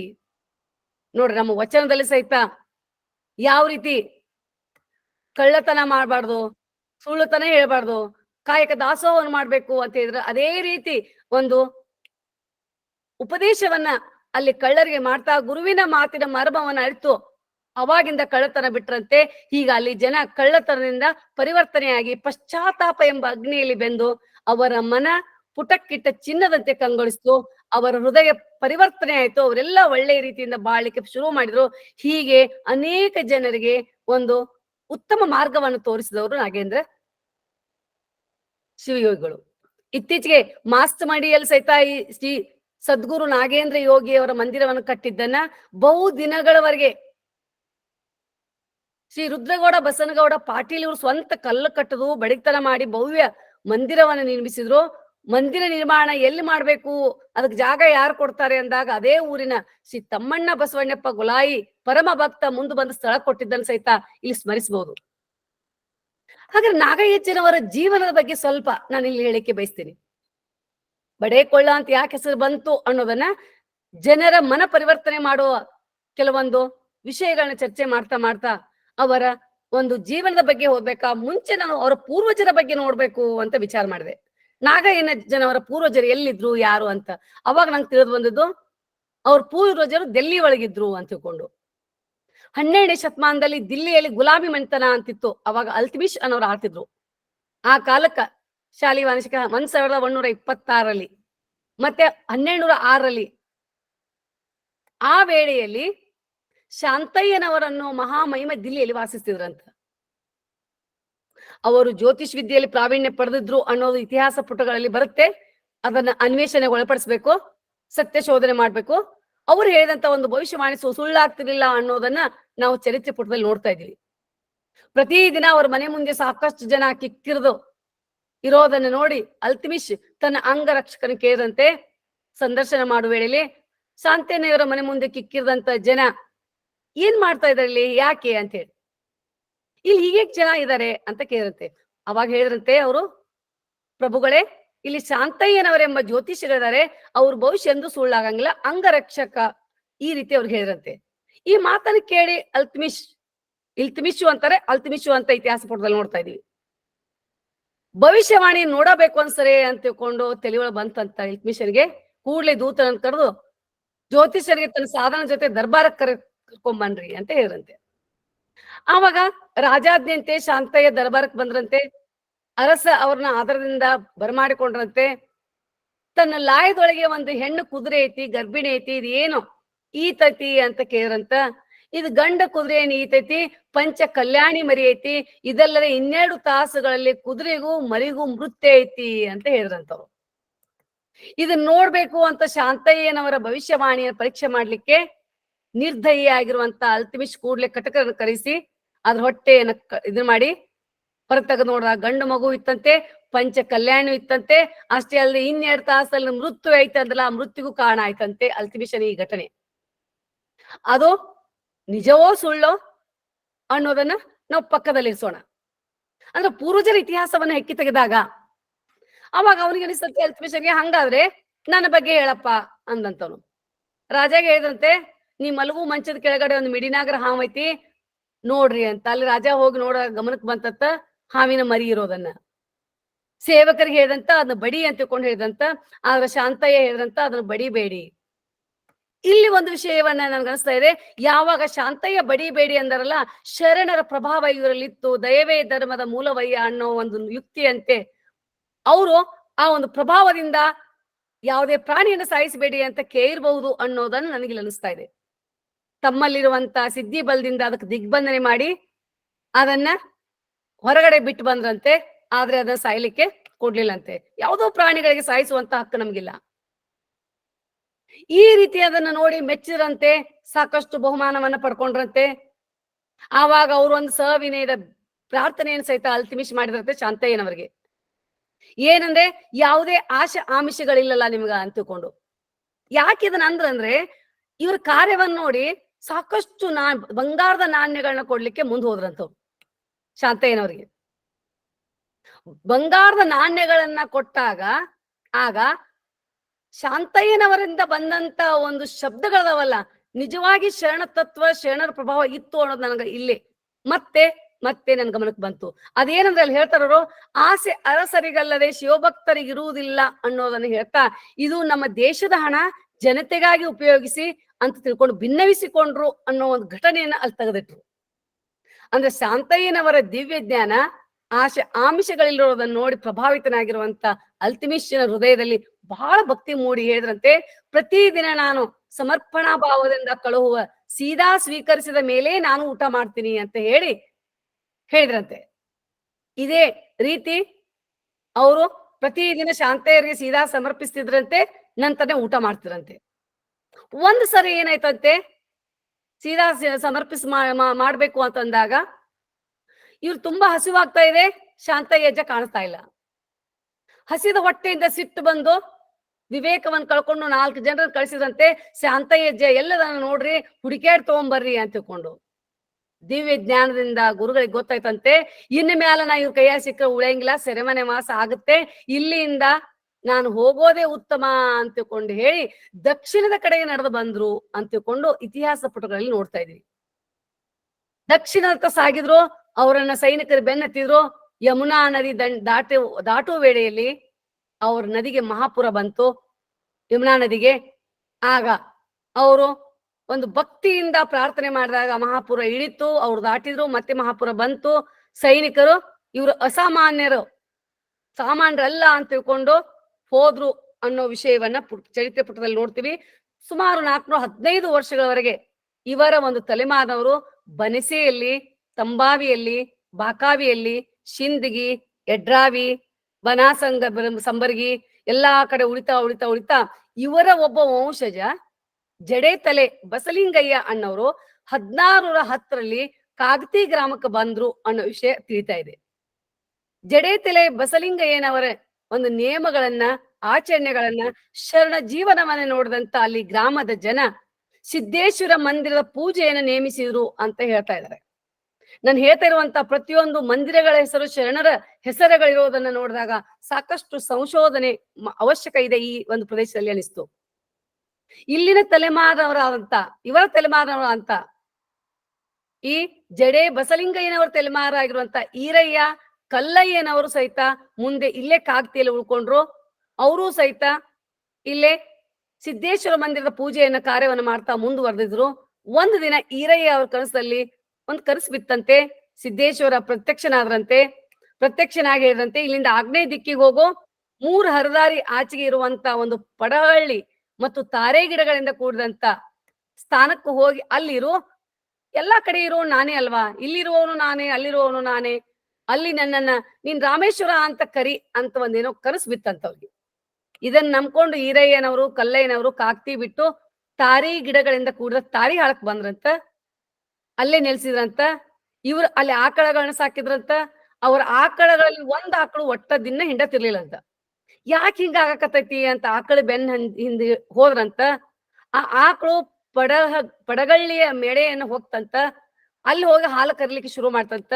ಏನೈತಿ ಇಲ್ಲಿ ಬಂದ ಹಾಲು ಕರಿತದ, ಮನೆಯಲ್ಲಿ ಹಾಲು ಕೊಡಲ್ಲ ಅಂತ ನೋಡಿದಾಗ ಅಲ್ಲೆಲ್ಲ ಸ್ವಚ್ಛ ಮಾಡಿ ಬಯಲು ಮಾಡಿ ನೋಡಿದಾಗ ಒಂದು ಲಿಂಗ ಸಿಕ್ತು, ಈಶ್ವರ ಲಿಂಗ ಸಿಕ್ತು ಅಂತ ಇತಿಹಾಸ ಪುಟದಲ್ಲಿ ನೋಡಿದಾಗ ಅದು ಬಹುಶಃ ಯಾರ್ದೋ ಒಂದು ಕಲ್ಯಾಣ ಕ್ರಾಂತಿ ಶರಣರ ಹಾದು ಹೋಗ್ಬೇಕಾದಾಗ ಇಷ್ಟಲಿಂಗ ಬಿದ್ದಿರಬಹುದೇನೋ ಅನ್ನೋ ಒಂದು ಸಂಶಯ ನನಗಲ್ಲಿ ಬಂತು. ಅದಿರ್ಲಿ. ಸೊ ಆ ಒಂದು ಅಂದ್ರೆ ಯಾಕಂದ್ರೆ ಇದೇ ಮಾರ್ಗದಲ್ಲಿ ಹೋಗಿದ್ದನ್ನ ನಾವು ನೋಡ್ತಾ ಇದೀವಿ. ಅವಾಗ ಅದನ್ನ ನೋಡಿ ಸಿದ್ದೇಶ್ವರ ಕನಸಿನಲ್ಲಿ ಬಂದಿದ್ದು ನೆನಪಿಸ್ಕೊಂಡು ಅದಕ್ಕೆ ರಾಮಲಿಂಗೇಶ್ವರ ಅಂತ ಇಟ್ರೆ ಅಂದು ಅದನ್ನು ಗುಡಿ ಕಟ್ಟಿದ್ರು. ಈಗೂ ತಾರಿಹಾಳದಲ್ಲಿ ರಾಮಲಿಂಗೇಶ್ವರ ಅಂತ ಗುಡಿ ಇದೆ. ಈ ಕಲ್ಲಯ್ಯನವರ ಮಗನೇ ನಮ್ಮ ಚರಿತ್ರೆ ನಾಯಕ ಅಜಾತ ನಾಗಯ್ಯ ಸ್ವಾಮಿಗಳು, ನಾಗೇಂದ್ರ ಸ್ವಾಮಿಗಳು, ನಾಗಯ್ಯಜ್ಜನವರು ಅಂತ ಹೇಳಿಕ್ ಬಯಸ್ತೇನೆ. ಅಲ್ಲಿ ಅವ್ರ ಜೀವನವನ್ನು ನೋಡಿದಾಗ ಸದ್ಗುರು ನಾಗೇಂದ್ರ ಸ್ವಾಮಿಗಳು ತಾರಿಹಾಳದ ಕಲ್ಲಯ್ಯನವರ ಮತ್ತು ಬಾಳಮ್ಮನವರ ಪುತ್ರರಾಗಿ 1850ನೇ ಇಸ್ವಿಯಲ್ಲಿ ಜನ್ಮ ತಾಳಿದ್ರು. ಇವರಿಬ್ರು ಆದರ್ಶ ದಂಪತಿಗಳು. ಇವರ ಮನೆತನದ ಹೆಸರೇ ಪೂಜಾರಿ. ಯಾಕಂದ್ರೆ ಆ ಒಂದು ಕಾಯಕ ಮಾಡ್ತಾ ಇದ್ರು, ಅದಕ್ಕೆ ಆ ಒಂದು ಮನೆತನದ ಹೆಸರು. ಎಷ್ಟೋ ಕಡೆ ನಾವ್ ಹೇಳ್ತೀವಿ ವೃತ್ತಿ ಆಧಾರಿತವಾಗಿ ನಮ್ಮ ಹೆಸರುಗಳು ಬಂದ್ವು ಅಂತ ತಿಳ್ಕೊಂಡು. ಈಗ ಮಹಾಮಹಿಮರ ಜನನ, ಮಹಾಮಹಿಮರ ಮಹಾ ತಪಸ್ವಿಗಳ ಆಶೀರ್ವಾದದಿಂದ ಅಂತ ತಿಳ್ಕೊಂಡು ಅನ್ನೋ ಹಾಗೆ ಹುಲೆಪ್ಪನವರು ಅಂಕಲ್ಗೆ ಅಡಿಯಪ್ಪ ಸ್ವಾಮಿಗಳ ದರ್ಶನಕ್ಕೆ ಹೋದಾಗ ಅವ್ರಿಗೊಂದು ಬೆತ್ತ ಕೊಟ್ಟು ಇದನ್ನ ಹಿಡಿಯುವಂತ ಒಬ್ಬ ವ್ಯಕ್ತಿ ನಿಮ್ಮ ಮನೆತನದಲ್ಲಿ ಹುಡ್ತಾನೆ ಅಂತ ಹರಿಸಿದ್ರು ಅಂತ ತಿಳ್ಕೊಂಡು ಸಹಿತ ಘಟನೆಯನ್ನ ಚರಿತ್ರೆಯಲ್ಲಿ ಓದ್ತಾ ಇದೀವಿ. ನಾಗೇಂದ್ರ ಸ್ವಾಮಿಗಳನ್ನ ನಾಗಯ್ಯಜ್ಜ, ಬಡೆಕೊಳ್ಳದ ನಾಗಯ್ಯಜ್ಜ, ನಾಗೇಂದ್ರ ಶಿವಯೋಗಿ ಅಂತೆಲ್ಲ ಅಂತ ಇರೋದನ್ನ ನಾವು ನೋಡ್ತಾ ಇದೀವಿ. ಅವರ ತಾಯಿ ಬಾಳಮ್ಮ ಸಿಂಧೋಳಿಯವರು. ಇವ್ರು ಸಿಂಧೋಳಿಯಲ್ಲೇ ಹುಟ್ಟಿದ್ದು. ಒಂದ್ಸಾರಿ ನವಲಗುಂದದ ಅಜಾತ ನಾಗಲಿಂಗ ಮಹಾಸ್ವಾಮಿಗಳು ಭಿಕ್ಷೆಯನ್ನು ಬೇಡ್ತಾ ಬೇಡ್ತಾ ತಾರಿಹಾಳಕ್ ಬಂದ್ರಂತ. ಕಲ್ಲಯ್ಯನವರ ಮನೆಗೆ ಭಿಕ್ಷೆಯನ್ನು ಬೇಡುತ್ತಾ ಬಂದಾಗ ಅಲ್ಲಿ ಅವ್ರ ಧರ್ಮಪತ್ನಿ ನಾಗೇಂದ್ರ ಸ್ವಾಮಿಯ ತಾಯಿ ಬಾಳಮ್ಮನವರು, ನಾನು ಈಗ ತಾನೇ ಹೇಳಿದಂಗೆ ಅವ್ರು ರಾಮೇಶ್ವರ ಆರಾಧಕರಾಗಿದ್ರು. ಅವ್ರು ಗರ್ಭವತಿಯಾಗಿದ್ರು. ಅವಾಗ ಬಿಸಿ ಬಿಸಿ ರೊಟ್ಟಿ ಮಾಡಿದ್ರಂತ. ರೊಟ್ಟಿ ಪಲ್ಯ ಹಚ್ಕೊಂಡು ಬಂದು ರೊಟ್ಟಿಯನ್ನ ನವಲಗುಂದದ ಅಜಾತ ನಾಗಲಿಂಗ ಮಹಾಸ್ವಾಮಿಗಳ ಕೈಯಲ್ಲಿಟ್ರಂತ. ಈ ಘಟನೆ ನೋಡಿದಾಗ ದಾಸೋಹದ ಪರಿಕಲ್ಪನೆ ಏನಿದೆಯಲ್ಲ, ಅದನ್ನ ಯಾವ ರೀತಿಯಾಗಿ ಅವರು ಬಂದವರಿಗೆ, ಹಸಿದವರಿಗೆ ಎಷ್ಟೊಂದು ಉತ್ತಮವಾದ ದಾಸೋಹದ ಗುರುವಿನ ಸ್ಥಾನದಲ್ಲಿ ಇಟ್ಟು ಮಾಡ್ತಿದ್ರು ಅನ್ನೋದನ್ನ ನೆನಪಿಗೆ ಬಂತು. ಆ ರೊಟ್ಟಿಯನ್ನು ಕೈಯಲ್ಲಿಟ್ಟು ಸಾಷ್ಟಾಂಗ ನಮಸ್ಕಾರ ಮಾಡಿದಾಗ ನಾಗಲಿಂಗ ಸ್ವಾಮಿಗಳು ಅವಳಿಗೆ ಹೇಳಿದ್ರಂತೆ, ನೀನು ಹೊಟ್ಟ್ಯಾಗ ಹುಲಿ ಅಂತ ಮಗ ಹುಡ್ತಾನ, ಅವನಿಂದ ಜಗತ್ ಕೀರ್ತಿ ಹತ್ತೈತಿ ಅಂತ ಹೇಳಿ ಆಶೀರ್ವಾದ ಮಾಡಿ ಹೋಗ್ಬಿಟ್ರಂತ. ಹಿಂಗ ನಾಗಲಿಂಗ ಕೃಪೆಯಿಂದ 1850ರಲ್ಲಿ ಜನ್ಮ ತಾಳಿದವರು ನಾಗೇಂದ್ರ ಶಿವಯೋಗಿಗಳು. ಅರುಹಿನ ಕುರುವನ್ನ ಜಗತ್ತಿಗೆ ಉಣಬಡಿಸಿದ ಶಿವಯೋಗಿಗಳಾದ ನಾಗಯ್ಯಜ್ಜನವರು ನಾಗೇಂದ್ರ ಅಂತ ಹೆಸರು ಇಡ್ಲಿಕ್ಕೂ ಸಹಿತ ನಾಗಲಿಂಗ ಅಜ್ಜನವರೇ ಹೇಳಿದ್ರು ಅಂತ ಜನ ಇಲ್ಲಿ ಮಾತನಾಡೋದನ್ನ ಸಹಿತ ನಾವು ಕೇಳಿದ್ವಿ. ಹುಟ್ಟಿದ ಕೂಡ್ಲೆ ಮಗುವನ್ನ ಸ್ನಾನ ಮಾಡಿಸಿ ತಾಯಿಯನ್ನ ಸ್ನಾನ ಮಾಡಿಸುವವರೆಗೂ ಅಳೋದನ್ನ ನಿಲ್ಲಿಸ್ಲಿಲ್ಲಂತೆ. ಹಿಂಗ ಶುಚಿರ್ಭೂತಿ ಚಿಕ್ಕ ಮಗು ಇದ್ದಾಗನೇ ಸಹ ತಾಯಿ ಸ್ನಾನ ಆಗೋರಿಗೆ ಹಾಲ ಕುಳಿಲಿಲ್ಲ ಅನ್ನೋ ವಿಷಯವನ್ನ ಇಲ್ಲಿ ಜನರು ಹೇಳ್ತಾರೆ. ರಾತ್ರಿ 12 ನಂತರ ಹಾಲು ಕುಡ್ತಾ ಇರ್ಲಿಲ್ಲ, ಅದು ದೈವಿ ಗುಣದ ಸಂಸ್ಕಾರ ಹುಟ್ಟಿಂದ ಬಂದಿತ್ತೇನೋ ಅನ್ನೋ ಭಾವ ಇಲ್ಲಿ ಬರ್ಬೋದು. ದಿನೇ ದಿನೇ ಬೆಳವಣಿಗೆ ಹೊಂತ ಹೋದ್ರಂತೆ. 3-4 ವರ್ಷ ಆಯ್ತಂತೆ. ಎಲ್ಲಾ ಬಾಲಕರಂತೆ ಆಟ ಆಡ್ತಿರ್ಲಿಲ್ಲ ಅಂತಿವ್ರು. ದೇವ್ರ ಗುಡಿ ಕಟ್ಟಿದು, ದೇವ್ರನ್ನಿಡುದು, ಕಾವಿ ಬಟ್ಟೆ ಧರಿಸಿದ ಮಹಾತ್ಮನ ನೋಡಿದಾಗ ನಮಿಸೋದು, ಭಜನೆ, ಭಕ್ತಿ ಭಾವ ತುಂಬ ಹರಿತಾ ಇತ್ತಂತೆ. ಮಗನ 6 ವರ್ಷ ಆಯ್ತು. ಕಲ್ಲಯ್ಯನವರು ಇವರನ್ನ ಶಾಲೆ ಕಳಿಸಿದ್ರು. ಶಾಲೆಯಲ್ಲಿ ಪಾಠಿ ತುಂಬೆಲ್ಲ ಓಂ ನಮ ಶಿವಾಯ, ಓಂ ನಮ ಶಿವಾಯ ಅಂತ ಬರ್ಲಿಕ್ಕೆ ಶುರು ಮಾಡಿದ್ರಂತೆ. ಶಾಲಾ ಗುರುಗಳಿಂದ ಮೂಲಾಕ್ಷರ ಅಭ್ಯಾಸಕ್ಕೆ ಶುರು ಮಾಡಿದ್ರಂತೆ. ಬಳ್ಳಿಗಳನ್ನ ಕಲೀಲಿಕ್ಕೆ ಶುರು ಮಾಡಿದ್ರಂತೆ. ನನ್ನ ಬಳ್ಳಿಯವರಿಗೆ ಕಲ್ತು ನಾನೇ ನೀನು ನೀನೇ ನಾನು ಎಂದೆನುತ ಇದನ್ನ ಮೀರಿದ ವಿದ್ಯೆನೇ ಇಲ್ಲ ಅಂತ ಹೇಳಿದ್ರಂತ. ಅಂದ್ರೆ ಇಲ್ಲಿ ದೇವ್ರು ಅಂದ್ರೆ ಆ ಒಂದು ಪರಮಾತ್ಮ ಅಂದ್ರೆ ಅದೊಂದು ಚೈತನ್ಯ ಅನ್ನೋ ನಿಟ್ಟಿನಲ್ಲಿ ನನ್ನಲ್ಲೂ ನೀನಿದೆಯಾ ಅನ್ನೋ ಭಾವವನ್ನ ಅವರಲ್ಲಿ ವ್ಯಕ್ತಪಡಿಸಿದ್ದನ್ನ ನೋಡ್ಬೋದು. ನಂತರ ಶಾಲೆಯ ಅವಶ್ಯಕತೆ ಇಲ್ಲ ಅಂತ ಶಾಲೆಗೆ ಹೋಗೋದನ್ನ ಬಿಟ್ರಂತೆ. ನಂತರದ ವಯಸ್ಸಿನ ಮಕ್ಕಳನ್ನ ಸೇರಿಸಿ ತಮ್ಮ ವಯಸ್ಸಿನ ಮಕ್ಕಳನ್ನೆಲ್ಲ ಕುಡ್ಕೊಂಡು ಗುಂಪು ಕೂಡಿಸ್ಕೊಂಡಿದ್ರಂತೆ. ಬಳಗ ಕಟ್ಟಿ ಅಡವಿಗೆ ಹೋಗಿ ಅಲ್ಲಿ ಓಂ ನಮ ಶಿವಾಯ ಅಂತ ಅನ್ಕೋತ ಕುದಿಸ್ತಿದ್ರಂತೆ. ಶಾಲೆ ಬಿಟ್ಟು ಹಿಂಗ್ ತಿರ್ಗ್ತಾ ಇರುವ ನಾಯಕನನ್ನ ದನ ಕಾಯ್ಲಿಕ್ಕೆ ಅವ್ರ ತಂದೆ ತಾಯಿಗಳು ಒಂದು ಕೆಲಸ ಕೊಡ್ಬೇಕು ಅಂತ ಬಿಟ್ರಂತೆ. ನಾಗಯ್ಯಜ್ಜನವರು ದನ ಕಾಯಲು ಬಾಯಲ್ಲಿ ಕೊಳಲನಿಟ್ಟು ಮುಂದೆ ಹೋಗ್ತಾ ಹೋಗ್ತಾ ಇದ್ರೆ ಎಲ್ಲಾ ದನಕರಗಳು ಇವ್ರನ್ನ ಹಿಂಬಾಲಿಸ್ತಾ ಇದ್ವಂತೆ. ನೀರು ಕುಡಿಯುವ ಹೊತ್ತಿಗೆ ಅವ್ರು ಕೊಳಲನ್ನು ಊದುತ್ತಾ ಹಳ್ಳದತ್ತ ಸಾಗಿದ್ರೆ ಎಲ್ಲ ಬಂದು ನೀರು ಕುಡ್ದು ಆಮೇಲೆ ತಮಗ್ ಊಟಕ್ಕೆ ಹೋಗ್ಬೇಕಲ್ಲ ಮನೆಗೆ, ಆವಾಗ ಏನ್ ಮಾಡ್ತಿರತ್ತೆ, ಒಂದು ದಂಟ್ ತಗೊಂಡು ದುಂಡಕ ರೌಂಡ್ ಮಾಡ್ತಿರಂತೆ, ಇದ್ರೊಳಗ ಮೇಯ್ಬೇಕು ಅಂತ ಹೇಳಿ ಹೋಗಿ ಅವ್ರು ಊಟವನ್ನ ಮಾಡ್ತಿರಂತೆ, ಧ್ಯಾನವನ್ನ ಮಾಡ್ತಿರಂತೆ, ತಾಸು ತಾಸು ಭಜನೆ ಮಾಡ್ತಾ ಇದ್ರಂತೆ. ಮುಂದೆ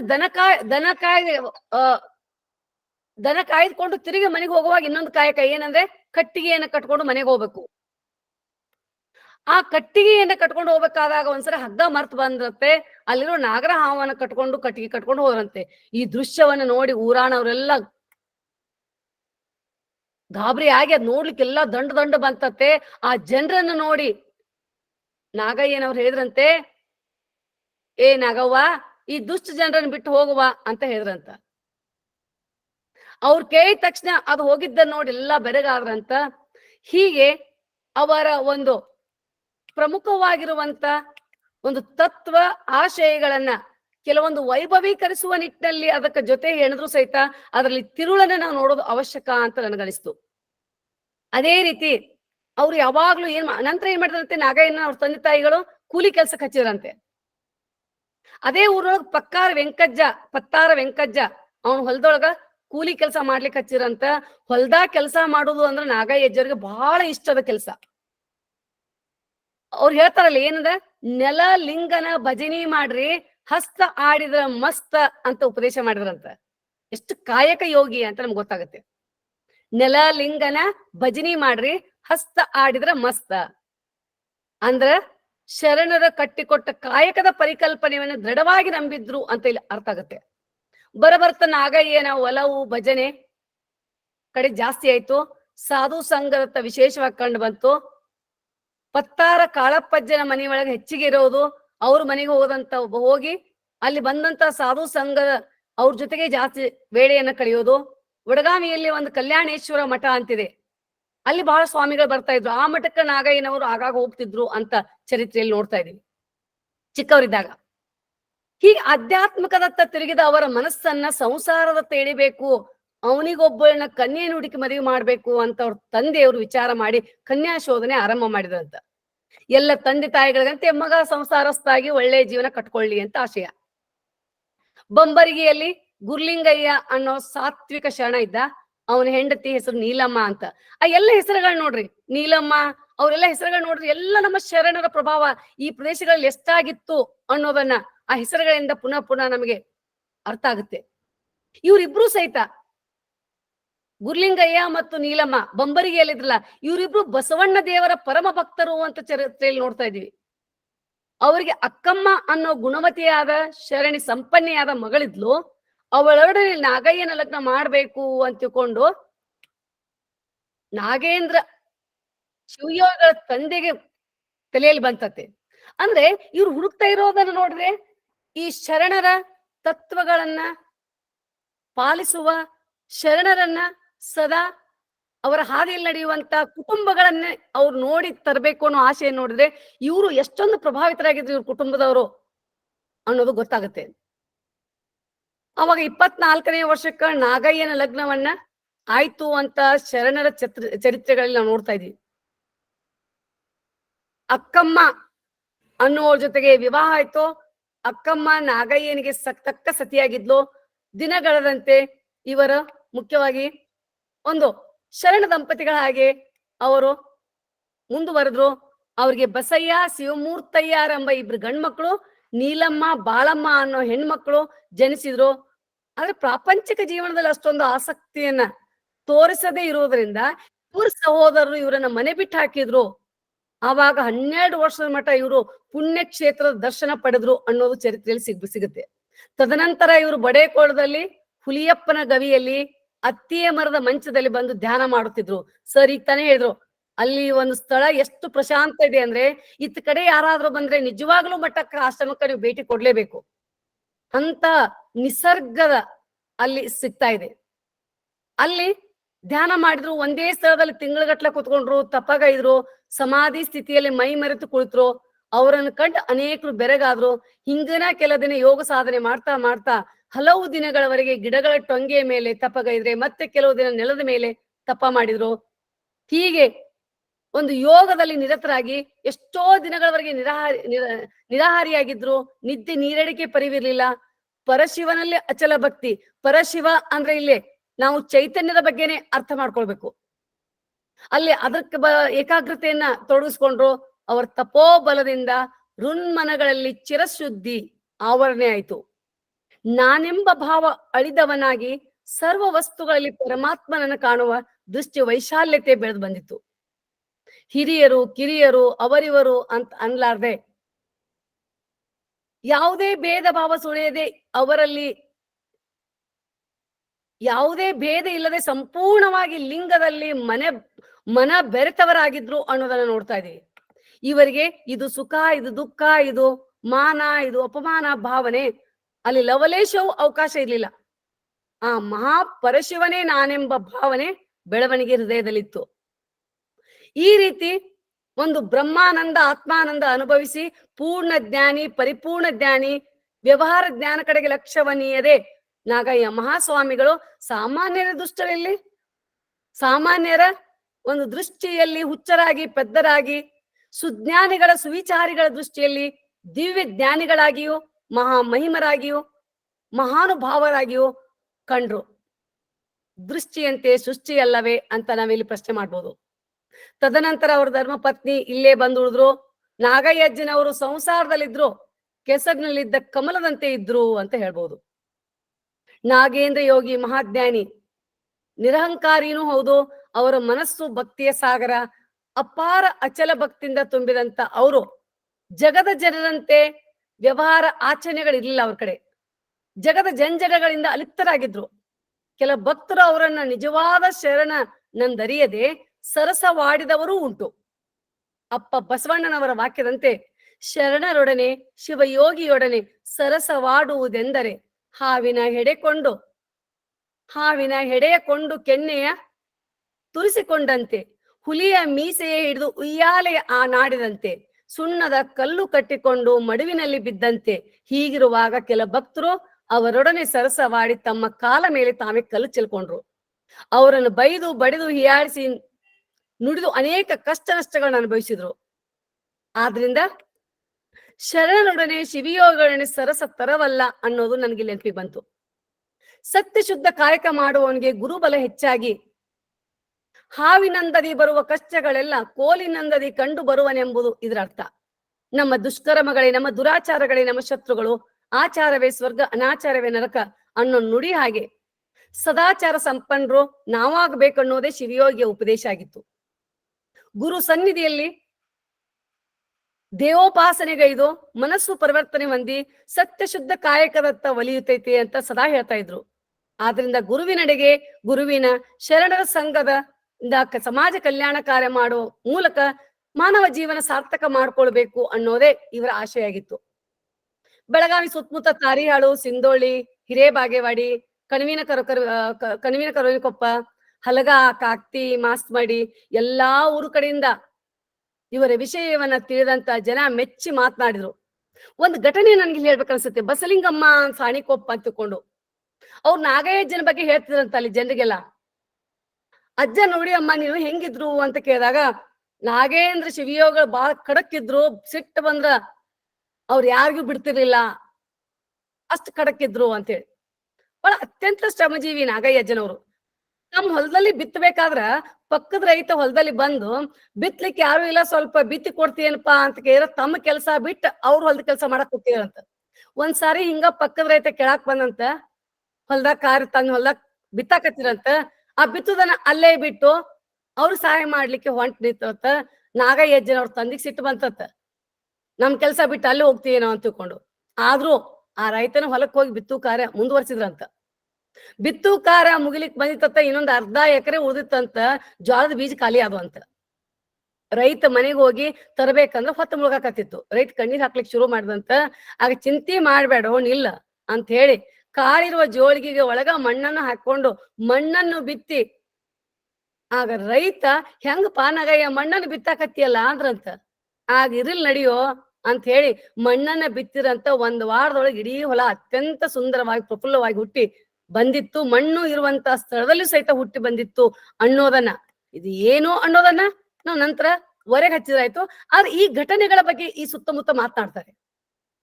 ಇನ್ನು ಉತ್ತರಾಧಿಕಾರಿಗಳನ್ನ ನೇಮಿಸುವ ವಿಷಯದಲ್ಲಿ ಸಹಿತ ಇವರು ಬಹಳಷ್ಟು ಪ್ರಮುಖವಾಗಿರುವಂತ ಕಾರ್ಯಗಳನ್ನ ಮಾಡಿದ್ದನ್ನ ಇಲ್ಲಿ ನೆನಪಿಸ್ಕೊಳ್ಬಹುದು.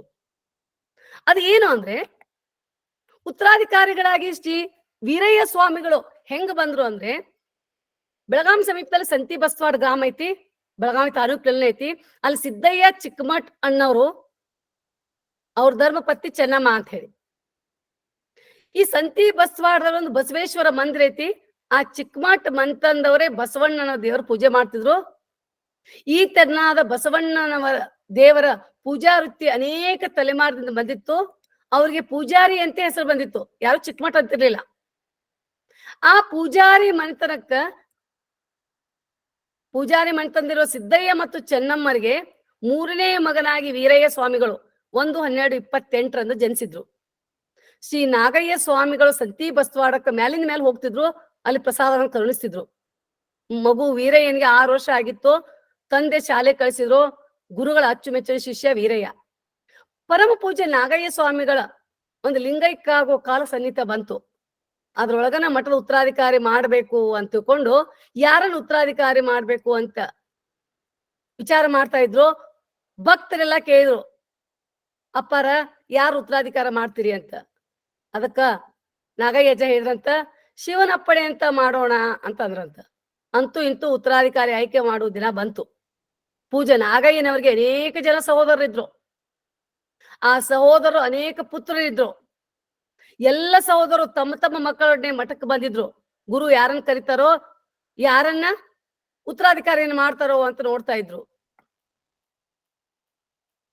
ಆದ್ರೆ ಇತ್ತ ಕಡೆಗೆ ಯಾವ ಸಹೋದರ ಸಂಬಂಧವನ್ನು ಸಹಿತ ಅಪೇಕ್ಷಿಸದೆ ಬಸ್ತವಾಡದಲ್ಲಿರುವಂತಹ ಶ್ರೀ ಸಿದ್ದಯ್ಯನವರ ವಿಷಯ ಬಗ್ಗೆ ನಾನು ಇಲ್ಲಿ ಹೇಳ್ತೀನಿ. ಇಲ್ಲಿ ಆ ವೇಳೆ ಬಂತು. ಇನ್ನೇನು ಉತ್ತರಾಧಿಕಾರಿಯನ್ನು ಯಾರು ಹೇಳ್ತಾರೆ ಅಂತ ತಿಳ್ಕೊಂಡು ಎಲ್ಲರೂ ಕಾಯ್ತಾ ಇದ್ರು. ಇತ್ತ ಕಡೆ ಬಸ್ತವಾಡದಲ್ಲಿರುವ ಸಿದ್ದಯ್ಯನವರು ಬಡೇಕೊಳ ಮಠಕ್ಕೆ ಹೋಗಿ ಬಾಳ ದಿನ ಆಯ್ತು, ಅಲ್ಲೇ ಹೋಗಿ ಬರೋಣ ಅಂತ ಸೈಕಲ್ ತಗೊಂಡು ಹೋಗಕ್ ಶುರು ಮಾಡಿದ್ರಂತ. ಅಲ್ಲೇ ರೋಡ್ನ್ಯಾಗ ಅವ್ರ ಮಗ ವೀರಯ್ಯ ರಸ್ತೆ ಒಳಗೆ ಆಡಾಕತ್ತದಂತ. ತಮ್ಮ ನಾ ಮಠಕ್ಕೆ ಹೋಗಿ ಬರ್ತೀನಿ, ನೀವ್ ಮನಿಗ್ ಹೋಗ್ಪ ಇನ್ನ ಅಂದ್ರಂತ. ಆಗ ಮಗ ಹೇಳದಂತ, ಅಪ್ಪ ನಾನು ಮಠಕ್ಕೆ ಬರ್ತೀನಿ ಅಂತ. ಸಿದ್ದಯ್ಯನವರು ಬೆದರಿಸಿದ್ರಂತ. ಬೆದರಿಸಿ 1-2 ಫರ್ಲಾಂಗ್ ಮುಂದೆ ಹೋಗಿದ್ರಂತ. ಹೊಳ್ಳಿ ನೋಡ್ತಾರ, ಮಗ ಬೆನ್ ಹತ್ತಿದಂತ. ವೀರಯ್ಯನವರ ಹಠವನ್ನ ನೋಡ್ಲಾರ್ದೆ ಮಗನ ಹಠಕ್ಕೆ ಮಣದ ಸೈಕಲ್ ಮೇಲೆ ಕುಂಡಿಸ್ಕೊಂಡ್ ಮಠಕ್ಕೆ ಬಂದ್ರತ್ತ. ಆಗ ಇತ್ತ ಕಡೆಗೆ ನಾಗೇಂದ್ರ ಮಹಾಶಿವಯೋಗಿಗಳು ಒಬ್ಬ ಸೇವಕನ ಕರೆದು ಸಂತಿ ಬಸ್ವಾಡಕ್ಕ ಸಿದ್ದಯ್ಯನನ್ನ ಅವನ ಮಗನನ್ನ ಕರ್ಕೊಂಡ್ ಬರ್ಪಾ ಅಂತ ಕಳಿಸಿದ್ರಂತ. ಆ ಸೇವಕನಿಗೆ ಸಿದ್ದಯ್ಯನವರು ದಾರಿಯೊಳಗೆ ಭೇಟಿ ಆಗ್ಲಿಲ್ಲ ಅಂತ. ಅವ್ರು ಈ ಕಡೆ ಮಠದ ಕಡೆ ಬರಕತ್ತಾರ, ಇವ್ರ ಆ ಕಡೆ ಸಂತಿ ಬಸ್ವಾಡ ಕಡೆ ಹೊಂಟಾರ ಕರ್ಕೊಂಡ್ ಬರಾಕ. ಹೋಗಿ ವಾಪಸ್ ಬಂದ್ರತ್ತ. ಸಿದ್ದಯ್ಯನವ್ರ ಮಠಕ್ ಬಂದ್ 2 ತಾಸು ಆಗಿತ್ತಂತ. ಅವಾಗ ಇವ್ರು ಅವ್ರ ಮನಿಗ್ ಹೋಗಿ ಬಂದ್ರತ್ತ, ಗೊತ್ತಾಯ್ತಂತ. ಮತ್ ಹೊಳ್ಳಿ ಮಠಕ್ ಬಂದ, ಯಪ್ಪ ಅವ್ರ ಮಠಕ್ಕೆ ಬಂದಿದ್ದಾರೆ ಅಂತ ತಿಳ್ಕೊಂಡು ಹೇಳ್ದಂತೆ. 2 ತಾಸು ಹಿಂದನ ಬಂದಾರ ಅವರು. ಆವಾಗ ತುಸು ಸಮಯ ಬಿಟ್ಟು ನಾಗೇಂದ್ರ ಮಹಾಶಿವಯೋಗಿಗಳು ವೇಲಂಗಿ ತುಳಸಾಬಾಯಿಯನ್ನು ಕರೆದ್ರತ್ತ. ವೀರಯ್ಯನ ಕರ್ಕೊಂಡ್ ಬರುವ ಸ್ನಾನ ಮಾಡಿಸಿ ಅಂತ ಹೇಳಿದಂತ. ತುಳಸಮ್ಮ ಗುರು ಪೇಳಿದಂತೆ ಸ್ನಾನ ಮಾಡಿಸಿದಳು. ನಂತರ ವೀರಯ್ಯನವರನ್ನು ಕೂಡಿಸಿ ಅವರಿಗೆ ಕೆಲವೊಂದು ತತ್ವಗಳನ್ನ ಬೋಧನೆ ಮಾಡಿ ಶರಣರ ಆಶಯಗಳನ್ನ ತಿಳಿಸಿ ಈ ಮಠದ ಉತ್ತರಾಧಿಕಾರಿ ಇವರೇ ಅಂತ ಭಕ್ತ ಸಮೂಹಕ್ಕೆ ತಿಳಿಸಿದ್ರಂತ.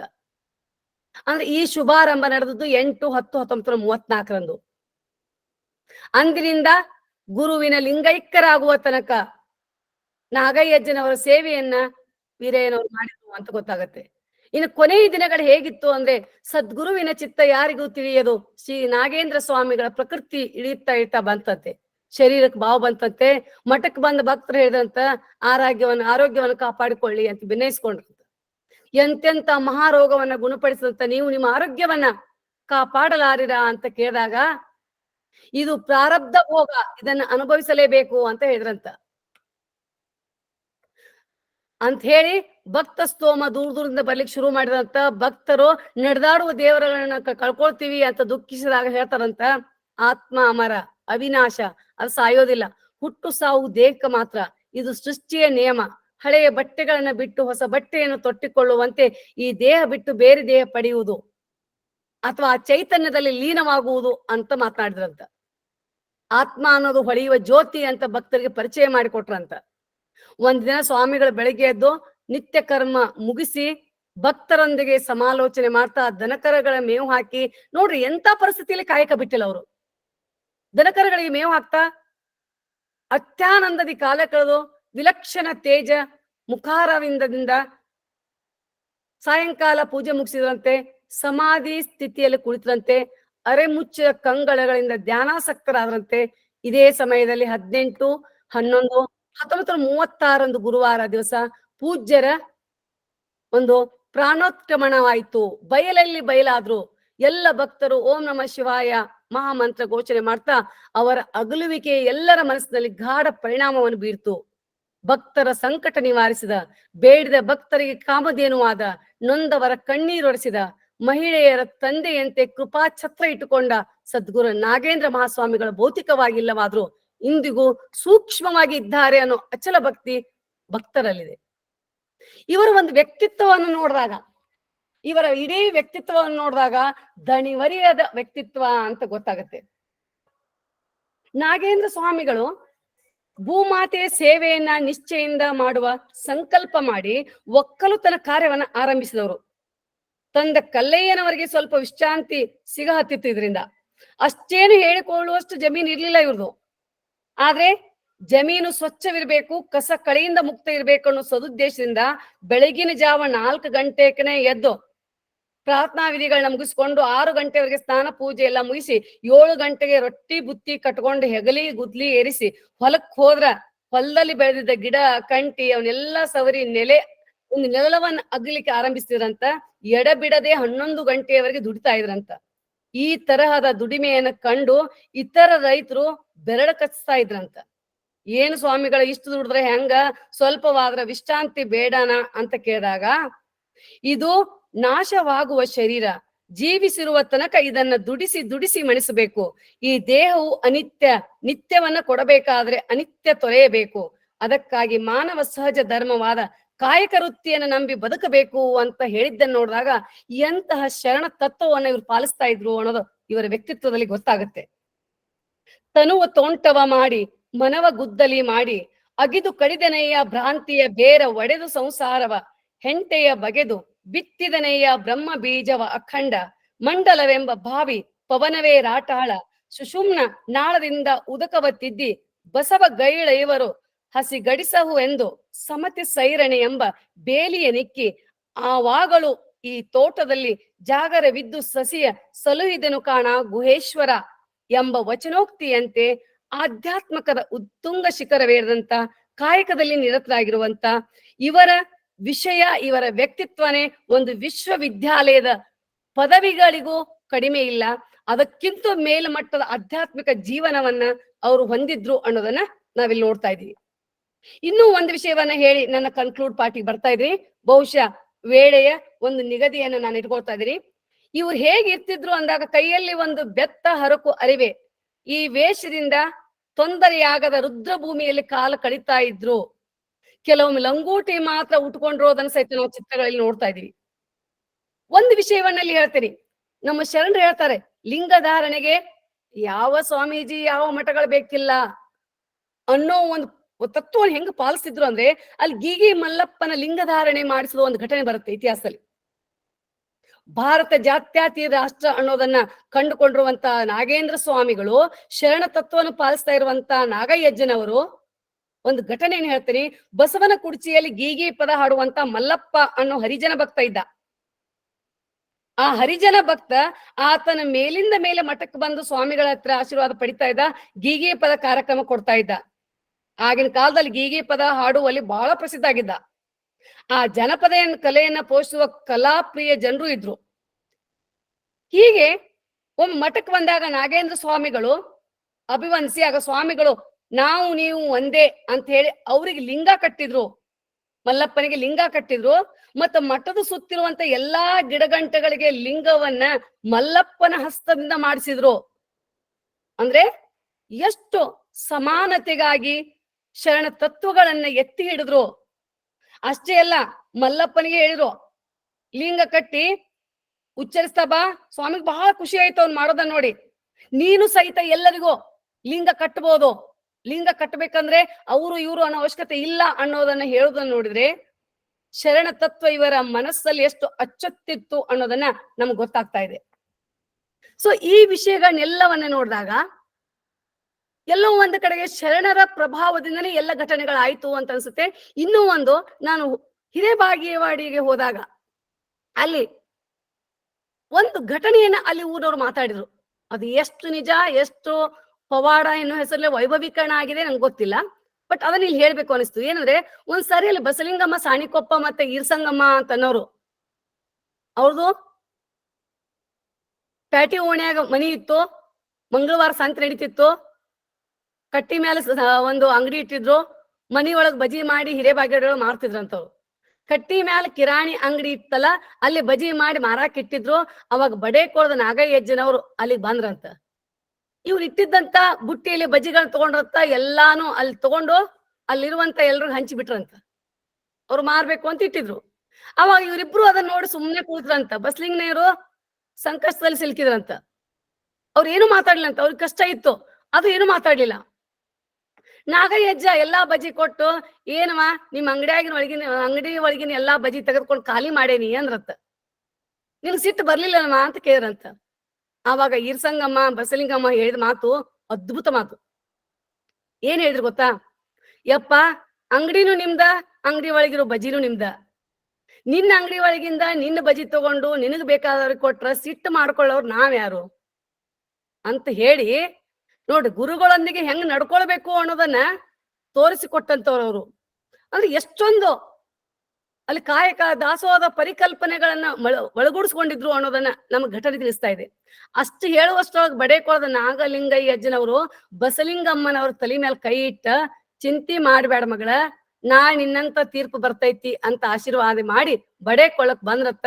ಮರುದಿನ ಒಂದು ದುಃಖದಲ್ಲಿ ಇದ್ರಲ್ಲ ಅವ್ರು, ಹೇಳಿದ್ನಲ್ಲ ಬಸಲಿಂಗಮ್ಮನವ್ರು, ಆ ಬಸಲಿಂಗಮ್ಮ ಸಾಣಿಕೊಪ್ಪ ಅವ್ರ ದುಃಖ ಅಲ್ಲಿಗೆ ನಿವೃತ್ತ ಆಯ್ತು ಅಂತ ಅಲ್ಲಿ ಜನ ಮಾತಾಡ್ತಾರೆ. ಯಾಕಂದ್ರ ಅಲ್ಲಿ ಜನಪದರು ಹೇಳುವ ಹಾಗೆ, ಈ ಮಹಾ ತಪಸ್ವಿಗಳು, ಅವತಾರಿ ಪುರುಷರು ಯಾವಾಗ ಆಶೀರ್ವಾದ ಮಾಡಿ ಹೋಯ್ತಲ್ಲ, ಆ ನ್ಯಾಯಾಲಯದ ತೀರ್ಪು ಅವ್ರೇನ್ ಚಿಂತೆಯಲ್ಲಿ ಕುತ್ಕೊಂಡಿರಲ್ಲ, ಅದು ಇವರಂತೆ ಆಗಿ ಇವರು ಎಲ್ಲ ಕಷ್ಟಗಳ ಬಗೆಹರಿತು ಅಂತ ಇಲ್ಲಿ ಹೇಳ್ತಾರೆ.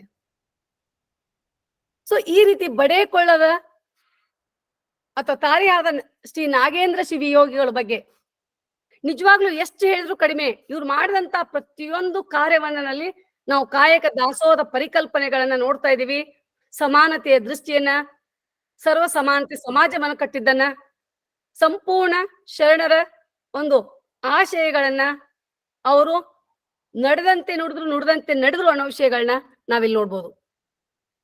ಸೊ ಹೀಗೆ ಪ್ರಮುಖವಾಗಿ ಅನೇಕ ಘಟನೆಗಳನ್ನ ಇತ್ತೀಚೆಗೆ ಇಲ್ಲಿ ಜನನ ಕೇಳಿದ್ರೆ ನಾನು ಎಲ್ಲರನ್ನು ಮಾತನಾಡಿಸಿದೆ. ಸುತ್ತಮುತ್ತ ಎಲ್ಲರೂ ಹೇಳೋದು ಏನಂದ್ರೆ, ಪವಾಡ ಪುರುಷರ ಬಗ್ಗೆ, ಪವಾಡತೆಯ ಬಗ್ಗೆನೇ ಹೇಳಿದ್ರು ಹೊರತಾಗಿ ಇಂಥ ಕಾಯಕ ದಾಸೋಹದ ಲೋಕ ಕಲ್ಯಾಣ ಕೆಲಸವನ್ನ ಎಷ್ಟೊಂದು ಅತ್ಯದ್ಭುತವಾಗಿ ಅವ್ರು ಮಾಡಿದ್ರು ಅನ್ನೋದನ್ನ ಇವತ್ತು ಬಿತ್ತರಿಸಬೇಕಾಗಿದೆ. ಈ ಸ್ಥಳದಲ್ಲಿ ಇನ್ನೂ ಸಂಶೋಧನೆಗಳಾಗಬೇಕಾಗಿದೆ. ನನ್ನ ದೃಷ್ಟಿಕೋನದಲ್ಲಿ ಈ ಬಡೇಕೊಳ್ಳದ ಶ್ರೀ ನಾಗೇಂದ್ರ ಶಿವಯೋಗಿಗಳು, ಇವರ ಮನೆತನದವರು ಮತ್ತು ಇಲ್ಲಿ ಸುತ್ತಮುತ್ತಲಿನಲ್ಲಿ ಇರುವಂತ ದೇವಸ್ಥಾನದ ಹೆಸರುಗಳು, ಇಲ್ಲಿರುವಂತ ಜನರ ಹೆಸರುಗಳು ನೋಡಿದಾಗ ಶರಣರ ಅಗಾಧವಾಗಿರುವಂತ ಪ್ರಭಾವ ಈ ಪ್ರದೇಶದಲ್ಲಿ ಇದೆ. ಕಲ್ಯಾಣ ಕ್ರಾಂತಿಯ ನಂತರ ಇದೇ ಹಾದಿಯಲ್ಲಿ ಹೋದಂತ ಅನೇಕ ಕುರುಹುಗಳು ಇವರನ್ನ ಪ್ರಭಾವಿತಗೊಳಿಸಿವೆ, ಇವರನ್ನ ಶರಣ ತತ್ವದಲ್ಲಿ ನಡೆಯುವಂತೆ ಮಾಡಿದೆ. ಆದ್ರೆ ತದನಂತರದಲ್ಲಿ ವೈಭವೀಕರಿಸುವ ನಿಟ್ಟಿನಲ್ಲಿ ಪುನಃ ವೈದಿಕ ಆಚರಣೆಗಳು ಗುಡಿ ಗುಂಡಾರದಲ್ಲಿ ನುಸುಳ್ತಾ ಇರೋದನ್ನು ಸಹಿತ ಅಲ್ಲಗಳೆಯುವ ಹಾಗಿಲ್ಲ. ಇವತ್ತಿಗೂ ಅಲ್ಲಿ ಆಶ್ರಮದಲ್ಲಿ ಈಗಿರುವಂತ ಮಹಾಸ್ವಾಮಿಗಳು ಯಾವ ರೀತಿ ಕಾಯಕ ದಾಸೋಹವನ್ನ ಮಾಡ್ತಾರಂದ್ರೆ, ನಾನು ಇಲ್ಲಿವರೆಗೆ ಒಂದು ಘಟನೆಯನ್ನು ಇನ್ನೊಂದನ್ನು ಹೇಳಬೇಕು. ಯಾವುದೇ ಸ್ವಾಮಿಗಳು ಅಥವಾ ಯಾರೇ ಎಲ್ಲೇ ಹೋದ್ರು ಶಿಷ್ಯರಿಂದ ಅಥವಾ ಜನರಿಂದ ಕಾಣಿಕೆ ತರೋದನ್ನ ನೋಡಿದ್ದೆ. ಇಲ್ಲಿ ಒಂದು ವಿಶೇಷತೆ ಏನಂದ್ರೆ, ಇಲ್ಲಿ ಸ್ವತಃ ಇಲ್ಲಿರುವಂತ ಈಗಿರುವಂತವ್ರ ಹೆಸರು ಸಹಿತ ನಾಗೇಂದ್ರ ಸ್ವಾಮಿಗಳು ಅಂತಕೊಂಡು ಅವ್ರದ್ದು ಒಂದು ಫೋಟೋವನ್ನು ಸಹಿತ ಇಲ್ಲಿರುವಂತವ್ರು ಸಹಿತ ನಾನು ಸ್ಕ್ರೀನ್ ಅಲ್ಲಿ ಹಾಕಿದ್ದೀನಿ, ತಮಗೆ ಕಾಣಿಸ್ತಾ ಇರ್ಬೋದು. ಸದ್ಗುರು ನಾಗೇಂದ್ರ ಸ್ವಾಮಿಗಳು 3ನೇ ತಲೆಮಾರದವ್ರು, ಈಗಾಗಲೇ ಸರ್ ಹೇಳಿದ್ರು. ಅವ್ರು ಏನ್ ಮಾಡ್ತಾರೆ ಅಂದ್ರೆ ಎಲ್ಲೇ ಹೋದ್ರು ತಮ್ಮದೇ ಆಗಿರುವಂತ ಒಂದು ಕಾಣಿಕೆಯನ್ನ ಭಕ್ತರಿಗೆ ಕೊಡ್ತಾರೆ. ಅಂದ್ರೆ ಯಾವುದು ಸಂಗ್ರಹಿಸ್ಲಿಕ್ಕೆ ಅಲ್ಲ, ಸಮಾಜದಿಂದ ಬಂದದ್ದು ಸಮಾಜಕ್ಕೆ.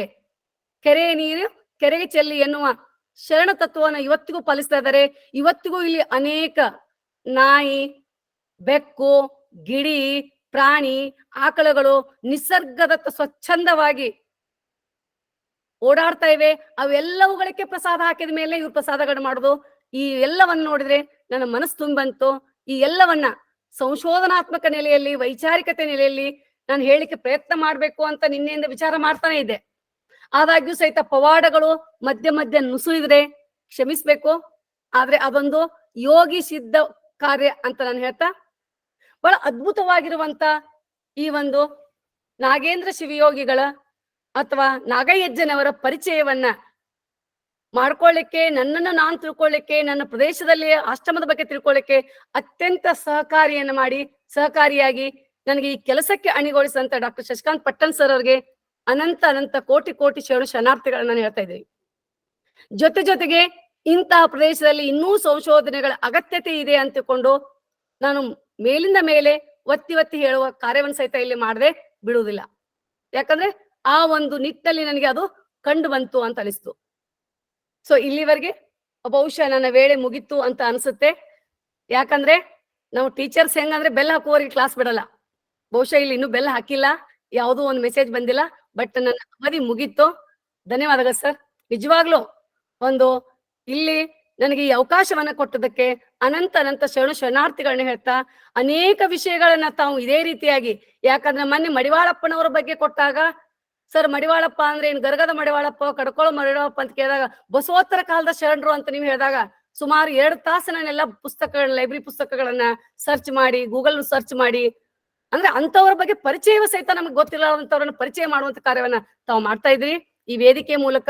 ಈ ವೇದಿಕೆ ಇನ್ನಷ್ಟು ಸಂಶೋಧನಾತ್ಮಕ ಕಾರ್ಯದ ಮೂಲಕ ನಮ್ಮನ್ನೆಲ್ಲ ಅಣಿಗೊಳಿಸಿ ನಮ್ಮನ್ನ ಈ ನಿಟ್ಟಿನಲ್ಲಿ ಸಾಗ್ಲಿಕ್ಕೆ ಸಹಾಯ ಮಾಡಿದಕ್ಕೆ ಎಲ್ಲ ಶರಣು ಬಂಧುಗಳಿಗೆ ಅನಂತ ಶರಣಾರ್ಥಿಗಳನ್ನ ಹೇಳ್ತಾ ಧನ್ಯವಾದಗಳು ಸರ್. ಶರಣಾರ್ಥಿಗಳು.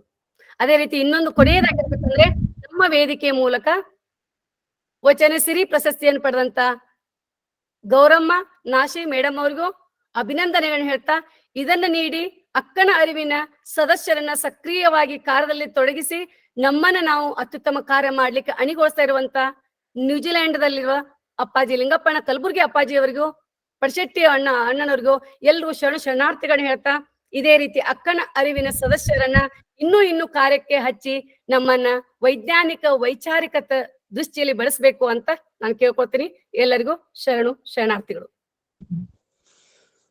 ನಿಜಕ್ಕೂ 1 ಗಂಟೆ 10 ನಿಮಿಷ ಅತ್ಯಂತ ಲೀಲಾಜಾಲವಾಗಿ ಶಿವಯೋಗ ಸಾಧನೆಯ ಸ್ಪರ್ಶದೊಳಗೆ ನಮ್ಮನ್ನು ಒಯ್ತಾ, ನಿಜ ಒಂದು ಅರ್ಥದೊಳಗ ಪರಿಷ್ಕರಣೆ ಅಂದ್ರೆ ಇದ.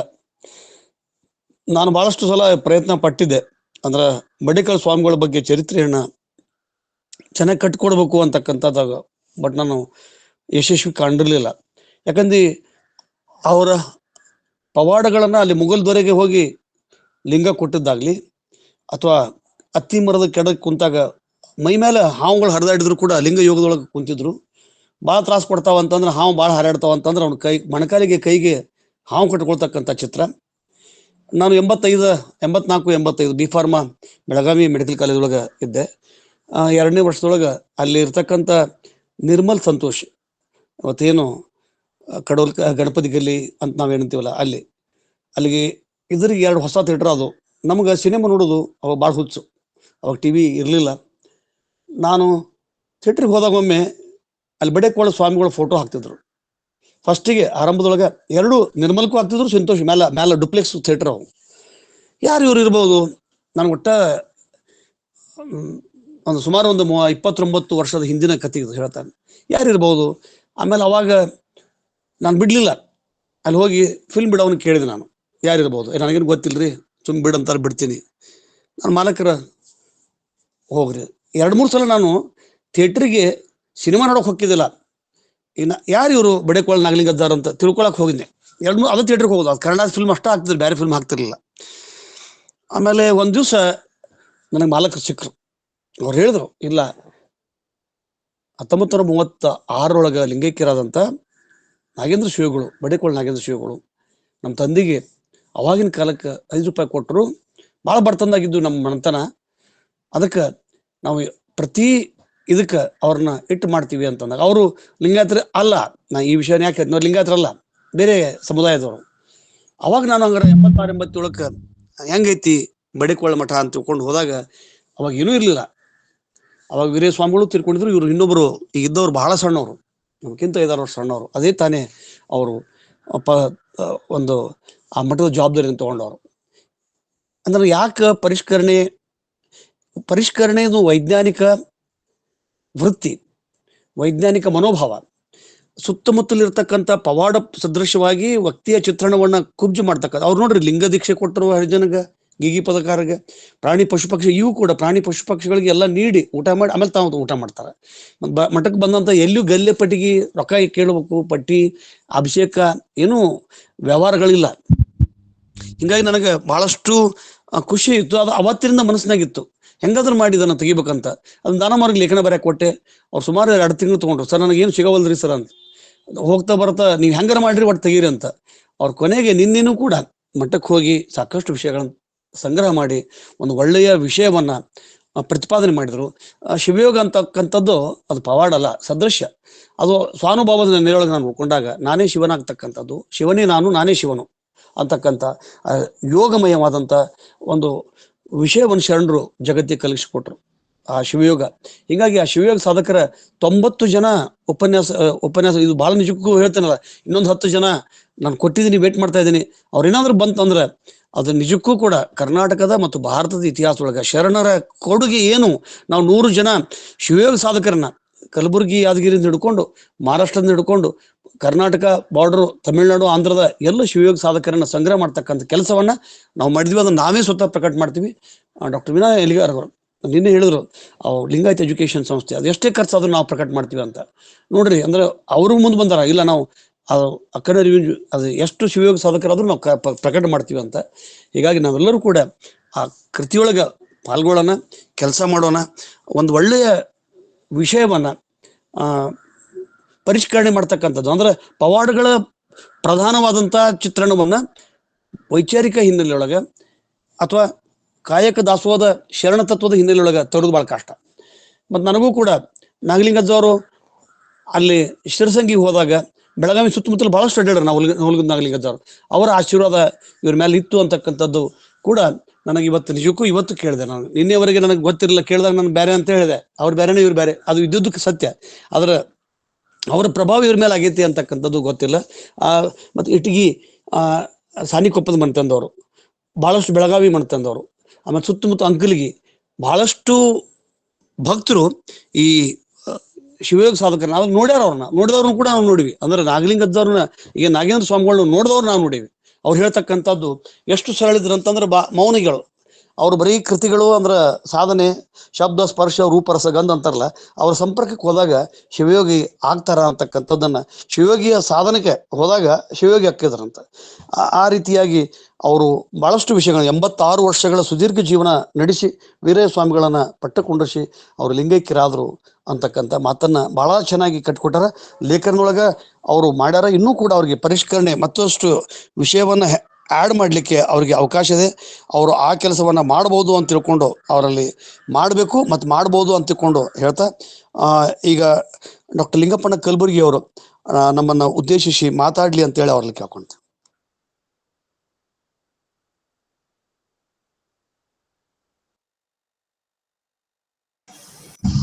ಎಲ್ಲರಿಗೂ ಶರಣಾರ್ಥಿಗಳು.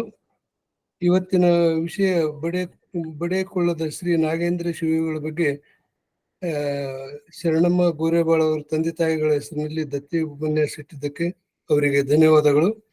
ಮತ್ತು ನಮ್ಮ ದಾನಮ್ಮ ಜಿಳಕೆ ಅವರು ಈ ಉಪನ್ಯಾಸದ ವಿಷಯ ತುಂಬಾ ಪ್ರಬುದ್ಧ ಮತ್ತು ಫರ್ಮ್ ಮತ್ತು ವೆರಿ ಅಪೀಲಿಂಗ್ ವೇ ಮತ್ತು ಈ ತರ ಮಾಡಿದಿರಿ. ಮತ್ತು ನಿಮಗೆ ಯಾವುದೇ ಕಾರ್ಯ ಕೊಟ್ಟರು ತುಂಬಾ ದಕ್ಷತೆಯಿಂದ ವಹಿಸ್ತೀರಿ ಅಂತ ನಮಗೆ ತುಂಬಾ ವಿಶ್ವಾಸ. ಈ ತರ ನೀವು ಬೇರೆ ಬೇರೆ ಅದನ್ನ ಕಾರ್ಯದಲ್ಲಿ ತೊಡಗಿಸಿದಾಗ ನಮಗ ಅನ್ಸಿದ್ದು. ಮತ್ತು ನಿಮ್ಮ ವಿಶೇಷತೆ ಅಂದ್ರೆ ನಿಮ್ಮ ಯಾವುದೇ ಕಾರ್ಯ ಆಗಲಿ, ಉಪನ್ಯಾಸ ಆಗಲಿ ಮತ್ತು ಬೇರೆ ಆಗಲಿ, ಅದನ್ನ ಹೆಚ್ಚು ಆಳವಾಗಿ ಮತ್ತು ಸಂಶೋಧನೆಗೆ ಹೆಚ್ಚು ಒತ್ತು ಕೊಟ್ಟು ಮತ್ತು you are very resourceful person ಅಂತ ನಮಗೆ ಹೇಳಲಿಕ್ಕೆ ಸಂತೋಷ ಅನಿಸುತ್ತದೆ. ಮತ್ತು ಹೀಗೆ ನಿಮ್ಮ ಸಾಹಿತ್ಯ ಸೇವೆ ಮುಂದುವರಿಲಿ ಎಂದು ನಾನು ಆಶೆ ಮಾಡ್ತೀನಿ. ಇದರಲ್ಲದೆ ನೀವು ನಮ್ಮ ಬಡೇಕೊಳ ನಾಗೇಂದ್ರ ಶಿವಗಳಿಗೆ ನೀವು ದಣಿವರಿಯದ ವ್ಯಕ್ತಿತ್ವ ಅಂತ ಹೇಳಿದ್ರಲ್ಲ, ಅದು ನಿಮಗೂ ಅನ್ವಯಿಸುತ್ತಂತೆ ನನ್ನ ಭಾವನೆ. ಅಷ್ಟು ನೀವು ದಣಿವರಿಯದ ವ್ಯಕ್ತಿತ್ವ ಮತ್ತು ಹೆಚ್ಚು ಶ್ರಮಜೀವಿಗಳು ಅಂತ.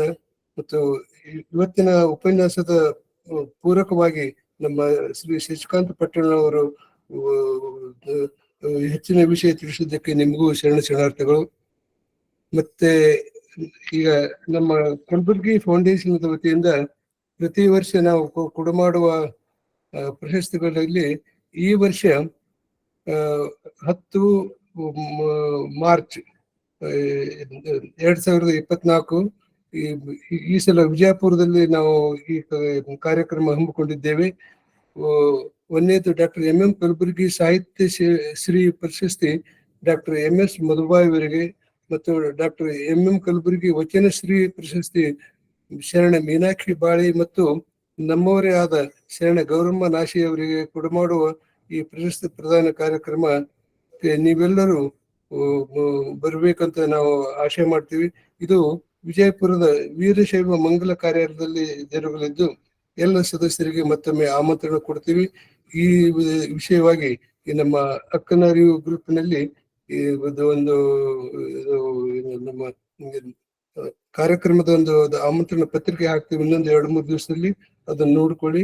ಮತ್ತೆ ಹೆಚ್ಚಿನ ವಿಷಯ ಬೇಕನ್ಸಾಗ ಅಕ್ಕನರಿಗಿನ ಅಣ್ಣವ್ರಿಗಾಗಲಿ, ನಮ್ಮ ಇದು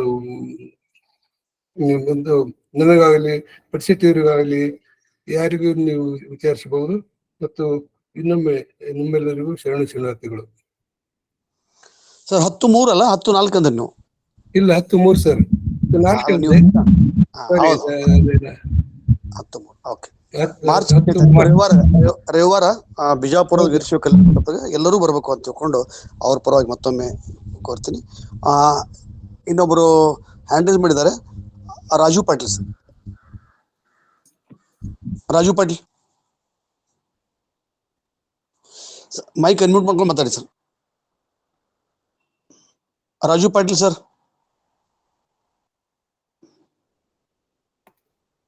Raju Patil sir mike unmute ಮಾಡಿ ಸರ್. ಅನ್ಮ್ಯೂಟ್ ಮಾಡ್ಲಿಕ್ಕೆ ಆಗದೆ ಇದ್ರೆ ಒಮ್ಮೆ ಎಕ್ಸಿಟ್ ಆಗಿ ರಿಜಾಯ್ನ್ ಆಗಿ ಸರ್.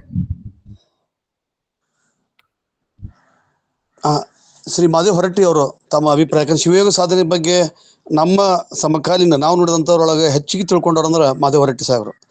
ಹೊರಟ್ಟಿ ಅವರು ಮತ್ತು ಡಾಕ್ಟರ್ ಲಿಂಗಪ್ಪನ ಕಲಬುರ್ಗಿ ಅವರು ಇಬ್ರು ಸಹಪಾಠಿಗಳು, ಸ್ನೇಹಿತರು. ಅದಕ್ಕೆ ಮಾದೇವ್ ಹೊರಟ್ಟಿ ಅವರು ತಮ್ಮ ಅಭಿಪ್ರಾಯಗಳನ್ನ ಹೇಳಿ ಅಂತ ಕೇಳ್ಕೊಂತೀನಿ.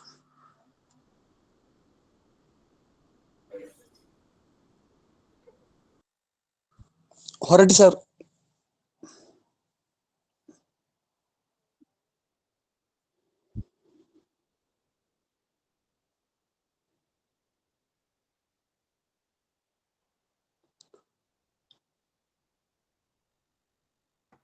ಸರ್ ಅನ್ಮ್ಯೂಟ್ ಮಾಡಿ sir.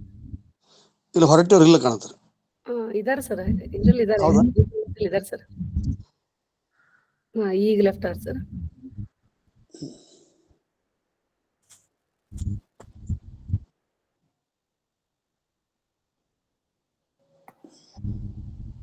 Sir Basamma madam hand raise ಮಾಡಿದ್ದಾರೆ.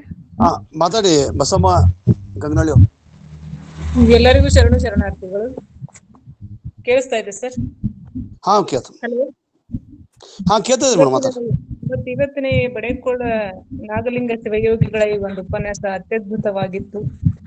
ಪ್ರತಿ ಹೆಜ್ಜೆ ಹೆಜ್ಜೆಯಲ್ಲೂ ಪವಾಡಗಳನ್ನು ಹೇಳುವಂತ ಸಂದರ್ಭದಲ್ಲಿಯೂ ಕೂಡ ಮೇಡಮ್ ಅವರು ಅವುಗಳನ್ನೆಲ್ಲ ಶರಣ ತತ್ವದ ಹಿನ್ನೆಲೆಯೊಳಗೆ ಅದನ್ನ ಹೇಳ್ತಾ ಬಂದಿರೋದು ಬಹಳಷ್ಟು ಸಮಂಜಸ ಅನಿಸ್ತು ಸರ್. ಉತ್ತಮ ಉಪನ್ಯಾಸ ನೀಡಿದ್ದಕ್ಕೆ ದಾನಮ್ಮ ಮೇಡಮ್ ಅವರಿಗೆ ಧನ್ಯವಾದಗಳು. ಇದೇ ರೀತಿಯಾದಂತ ಉಪನ್ಯಾಸಗಳು ಈ ಹಿನ್ನೆಲೆಯಲ್ಲಿ ಬರ್ಬೇಕಂತ ತಿಳ್ಕೊಂಡು ನಾವು ಕೂಡ ಬಯಸ್ತಾ ಇದ್ದೀವಿ ಸರ್. ಧನ್ಯವಾದಗಳು. ಧನ್ಯವಾದಗಳು. Thank you. Doctor Veena Eligar madam. ಎಲ್ಲರಿಗೂ ಶರಣಾರ್ಥಿಗಳು. ಇಲ್ಲಿವರೆಗೂ ಸಹೋದರಿ ಡಾಕ್ಟರ್ ದಾನಮ್ಮ ಜಳಕಿ ಅವರು ಬಡೇಕೊಳ್ಳ ಶ್ರೀ ನಾಗಲಿಂಗ ಶಿವಯೋಗಿಗಳ ಬಗ್ಗೆ ಬಹಳ ಅಧ್ಯಯನ ಪೂರ್ಣವಾಗಿ, ಸಂಶೋಧನಾತ್ಮಕವಾಗಿ, ಬಹಳ ಬ್ಯಾಲೆನ್ಸ್ ಆಗಿ ಮಾತಾಡಿದ್ರು ಮೇಡಮ್. ಯಾಕಂದ್ರೆ ಶಿವಯೋಗಿ ಸಾಧಕರ ಬಗ್ಗೆ ಕಟ್ಟಿಕೊಡುವಂತ ಸಂದರ್ಭ ಅದು ಪವಾಡಗಳ ಸುರಿಮಳೆ ಆಗುವ ಸಂಭವನೀಯತೆನೇ ಹೆಚ್ಚಿರ್ತದೆ. ಆ ಒಂದು ಅವಾಂತರ ಆಗದ ಹಾಗೆ ಬಸವ ತತ್ವದ ಒಂದು ಮುಂದುವರಿಕೆಯಾಗಿ ಆ ವ್ಯಕ್ತಿತ್ವವನ್ನು ಅವರು ಚಿತ್ರಿಸಿದ್ದು, ಅದು ಅವರ ಅಧ್ಯಯನಶೀಲತೆಯನ್ನ ಈ ಉಪನ್ಯಾಸ ತೋರಿಸ್ತು ಅಂತ ನನಗನ್ನಿಸ್ತದೆ. ಯಾಕಂದ್ರೆ ನಮ್ಮ ನಾಡಿನಲ್ಲಿ ಆಗಿ ಹೋದಷ್ಟು ಶರಣರು, ಸಂತರು, ಮಹಾಪುರುಷರು ಇನ್ನಾವ ನಾಡಿನೊಳಗೂ ಹುಟ್ಟಿಲ್ಲ ಅಂತ ನಾವು ಕೇಳ್ತಿರ್ತೇವೆ ಮಾತುಗಳನ್ನ. ಅಂತಹ ಶಿವಯೋಗಿ ಸಾಧಕರೊಬ್ಬರನ್ನ ಶರಣ ಬಸವ ಧರ್ಮದ ಹಿನ್ನೆಲೆಯಲ್ಲಿ ಕಾಣ್ಬೇಕಾದಂತ ಅವಶ್ಯಕತೆ ಇವತ್ತು ನಮಗೆ ಇದೆ.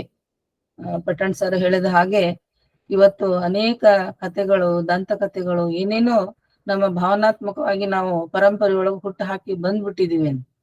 ಅವುಗಳನ್ನ ಮತ್ತೊಮ್ಮೆ ಪರಿಷ್ಕರಣ ಅಂತ ಹೇಳಿದ್ರು ಅವ್ರು. ಬರೀ ವಚನ ಪರಿಷ್ಕರಣ ಅಲ್ಲ, ಶರಣರ ಬದುಕುಗಳನ್ನು ಕೂಡ ನಾವು ಸರಿಯಾದ ನಿಟ್ಟಿನಲ್ಲಿ ಅರ್ಥೈಸುವಂತ ಪರಿಷ್ಕರಣ ಕೂಡ ಬಹಳ ಮುಖ್ಯವಾದಂತ ಕೆಲಸ. ಆ ಕೆಲಸವನ್ನ ಇವತ್ತು ದಾನಮ್ಮ ಜಳಕಿ ಅವರು ಮಾಡಿದ್ರು.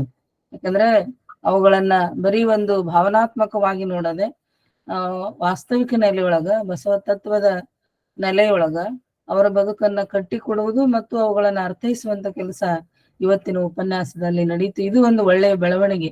ಅಕ್ಕನ ಅರಿವಿನ ವೇದಿಕೆಯಲ್ಲಿ ಬರೀ ವಚನಗಳ ಪರಿಷ್ಕರಣೆ ಅದರ ಜೊತೆಗೆ ಶಿವಯೋಗಿ ಸಾಧಕರ ಬದುಕನ್ನು ಕೂಡ ಪರಿಷ್ಕರಣಕ್ಕೆ ಒಳ ಮಾಡಿ ಆ ಒಂದು ತತ್ವ ಸಿದ್ಧಾಂತಗಳನ್ನ ಗಟ್ಟಿಯಾಗಿ ನೆಲೆಯೂರಿಸುವಂತ ಕೆಲಸ ಇವತ್ತಿನ ಉಪನ್ಯಾಸದಲ್ಲಿ ಡಾಕ್ಟರ್ ದಾನಮ್ಮ ಜಳಕಿ ಅವರು ಮಾಡಿದ್ರು ಅಂತ ಹೇಳ್ತಾ ಅವ್ರಿಗೆ ನಾನು ಹೃದಯಪೂರ್ವಕವಾದಂತ ಅಭಿನಂದನೆಗಳನ್ನು ಸಲ್ಲಿಸ್ತೇನೆ. ಅದೇ ರೀತಿಯಾಗಿ ಲಿಂಗಪ್ಪಣ್ಣ ಕಲಬುರ್ಗಿ ಸರ್ ಹೇಳಿದ ಹಾಗೆ ನಮ್ಮ ಅಕ್ಕನ ಅರಿವು ವೇದಿಕೆ ಹಿರಿಯ ಸದಸ್ಯರಾದಂತ ಗೌರಮ್ಮ ನಾಶಿ ಅವರಿಗೆ ಬಂದಂತ ಈ ಪ್ರಶಸ್ತಿ ನಮ್ಮೆಲ್ಲ ಒಂದು ಪ್ರೀತಿ ಅಭಿಮಾನಗಳ ಒಂದು ಅಭಿನಂದನೆಯನ್ನು ಕೂಡ ಗೌರಮ್ಮ ನಾಶಿ ಅವರಿಗೆ ಈ ವೇದಿಕೆ ಮುಖಾಂತರ ಹೇಳಲಿಕ್ಕೆ ನಾನು ಇಷ್ಟಪಡ್ತೇನೆ. ಇಂಥದ ಒಂದು ಒಳ್ಳೆಯ ಪರಂಪರೆಯನ್ನ ಈ ವೇದಿಕೆಯಲ್ಲಿ ಹುಟ್ಟು ಹಾಕ್ತಾ ವಚನ ಸಾಹಿತ್ಯವನ್ನ, ಬಸವ ಧರ್ಮವನ್ನ ಬಹಳ ಗಟ್ಟಿಯಾಗಿ ತಳವೂರಿಸುವಂತ ಕೆಲಸವನ್ನ ತಮ್ಮ ತನುಮನದಿಂದ ಮಾಡ್ತಾ ಇರುವಂತ ಡಾಕ್ಟರ್ ಶಶಿಕಾಂತ್ ಪಟ್ಟಣ ಅವ್ರಿಗೂ ಕೂಡ ನಾನು ಹೃದಯಪೂರ್ವಕವಾದ ಅಭಿನಂದನೆಗಳನ್ನು ಸಲ್ಲಿಸ್ತೇನೆ. ಅವಕಾಶಕ್ಕೆ ಶರಣಾರ್ಥಿಗಳು. ಧನ್ಯವಾದ. ಈಗ ಮಾದೇವ್ ಹೊರಟ್ಟಿ ಸರ್ ಬಂದಾರ. ಹೊರಟ್ಟಿ ಸರ್, ತಮ್ಮ ಅಭಿಪ್ರಾಯಗಳನ್ನ. ಕೇಳಿಸ್ತದ್ರಿ? ಹಾ ಸರ್, ಕೇಳ್ತದ್ರಿ ಸರ್. ಎಲ್ಲರಿಗೂ ಶರಣಾರ್ಥಿಗಳು. ನಾನು ಪಟ್ಟಣ ಸಾಹೇಬ್ರ ಜೊತೆಗೆ ಮಾತಾಡಬೇಕು ಅಂತ, ಇದೇ ವಿಷಯವಾಗಿ ಮಾತಾಡ್ಬೇಕಂತ ಭಾಳ ಪರಿತಪಿಸ್ತಿದ್ದೆ. ಆದರೆ ಇವತ್ತು ಅವರು ಸಹೋದರಿ ದಾನಮ್ಮ ಅವರಿಗೆ ಇಂಥ ಮಹಾತ್ಮರ ಬಗ್ಗೆ ಮಾತಾಡ್ಲಿಕ್ಕೆ ಕೊಟ್ಟದ್ದು ನನಗೆ ಬಹಳ ಅಭಿಮಾನ ಮತ್ತು ಆನಂದ. ಆ ತಾಯಿಯವರು ಎಳೆಯಾಗಿ ಆ ಮಹಾಶಿವಯೋಗಿಗಳ ಬದುಕನ್ನು ಭಾಳ ಚೆನ್ನಾಗಿ ಹೇಳಿದರು.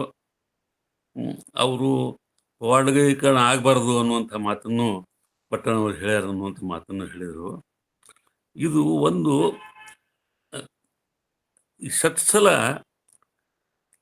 ಏನು ಶರಣರು ಕೊಟ್ಟಂಥ ಚನ್ನಬಸವಣ್ಣ ನಿರ್ಮಿಸಿದ ಷಟ್ಸಲಲ್ಲಿ ಶರಣದ ಹಂತಕ್ಕೆ ಬಂದಾಗ ಈ ಪಂಚಮಹಾಭೂತಗಳೇ ಅವನಿಗೆ ವಶೀಕರಣ ಆಗ್ತವೆ. ಅಂದರೆ ಜಗತ್ತಿಗೆ ಪವಾಡ ಅಂತ ಏನು ಕಾಣಿಸ್ತದೆ, ಅದು ಮಹಾತ್ಮರಿಗೆ ಸಹಜ ಕ್ರಿಯೆಯಾಗಿರ್ತದೆ. ಈ ಶಿವಯೋಗದಲ್ಲಿ ಅದು ಬಹಳ ಸಹಜದ. ಈಗ ಅದನ್ನು ನಾವು ಯಾರಾದರೂ ಅದನ್ನು ಸಾಧಿಸ್ಬೋದು. ಯಾಕಂದ್ರೆ ಒಂದು ಮಾತು ಹೇಳ್ತಾರೆ, ಶಿವನಾಟ ತಿಳಿಯಂಗಿಲ್ಲ, ತಿಳಿದವ್ರಿಗೆ ವಿಂಗಡಿಸ್ಲಿಕ್ಕೆ ಬರೋದಿಲ್ಲ ಅಂತ. ಸತ್ಯವನ್ನು ತಿಳಿದವನು ಸತ್ತ ಹಾಗಿರಬೇಕು. ಈ ಸತ್ಯ ಏನದ, ಇದನ್ನು ಬಹಳ ಸುಲಭವಾಗಿ ನಮ್ಮ ಶರಣರು ನಮಗೆ ಕೈಗಿಟ್ಟಾರೆ. ಅದು ಲಿಂಗಾಂಗ ಸಾಮರಸ್ಯ ಇರ್ಬೋದು, ಅಥವಾ ಬ್ರಹ್ಮಜ್ಞಾನ ಅಥವಾ ಆತ್ಮಜ್ಞಾನನೂ ಇರ್ಬೋದು. ಸೊ ಇಲ್ಲಿ ಆ ಒಂದು ಮೆಟ್ಟಲಕ್ಕೆ ಬಂದಾಗ ಈಗ ಷಟ್ಸ್ಥಲದಲ್ಲಿ ಶರಣ ಸ್ಥಳಕ್ಕೆ ಬಂದಾಗ ಅವನಿಗೆ ಅವನೇ ಪ್ರಕೃತಿ ಆಗಿಬಿಡ್ತಾನೆ, ಅವನೇ ಸೃಷ್ಟಿ ಆಗಿಬಿಡ್ತಾನೆ. ಇಂಥ ಮಹಾತ್ಮರು ಈ ನಾಗೇಂದ್ರ ಸ್ವಾಮಿಗಳು.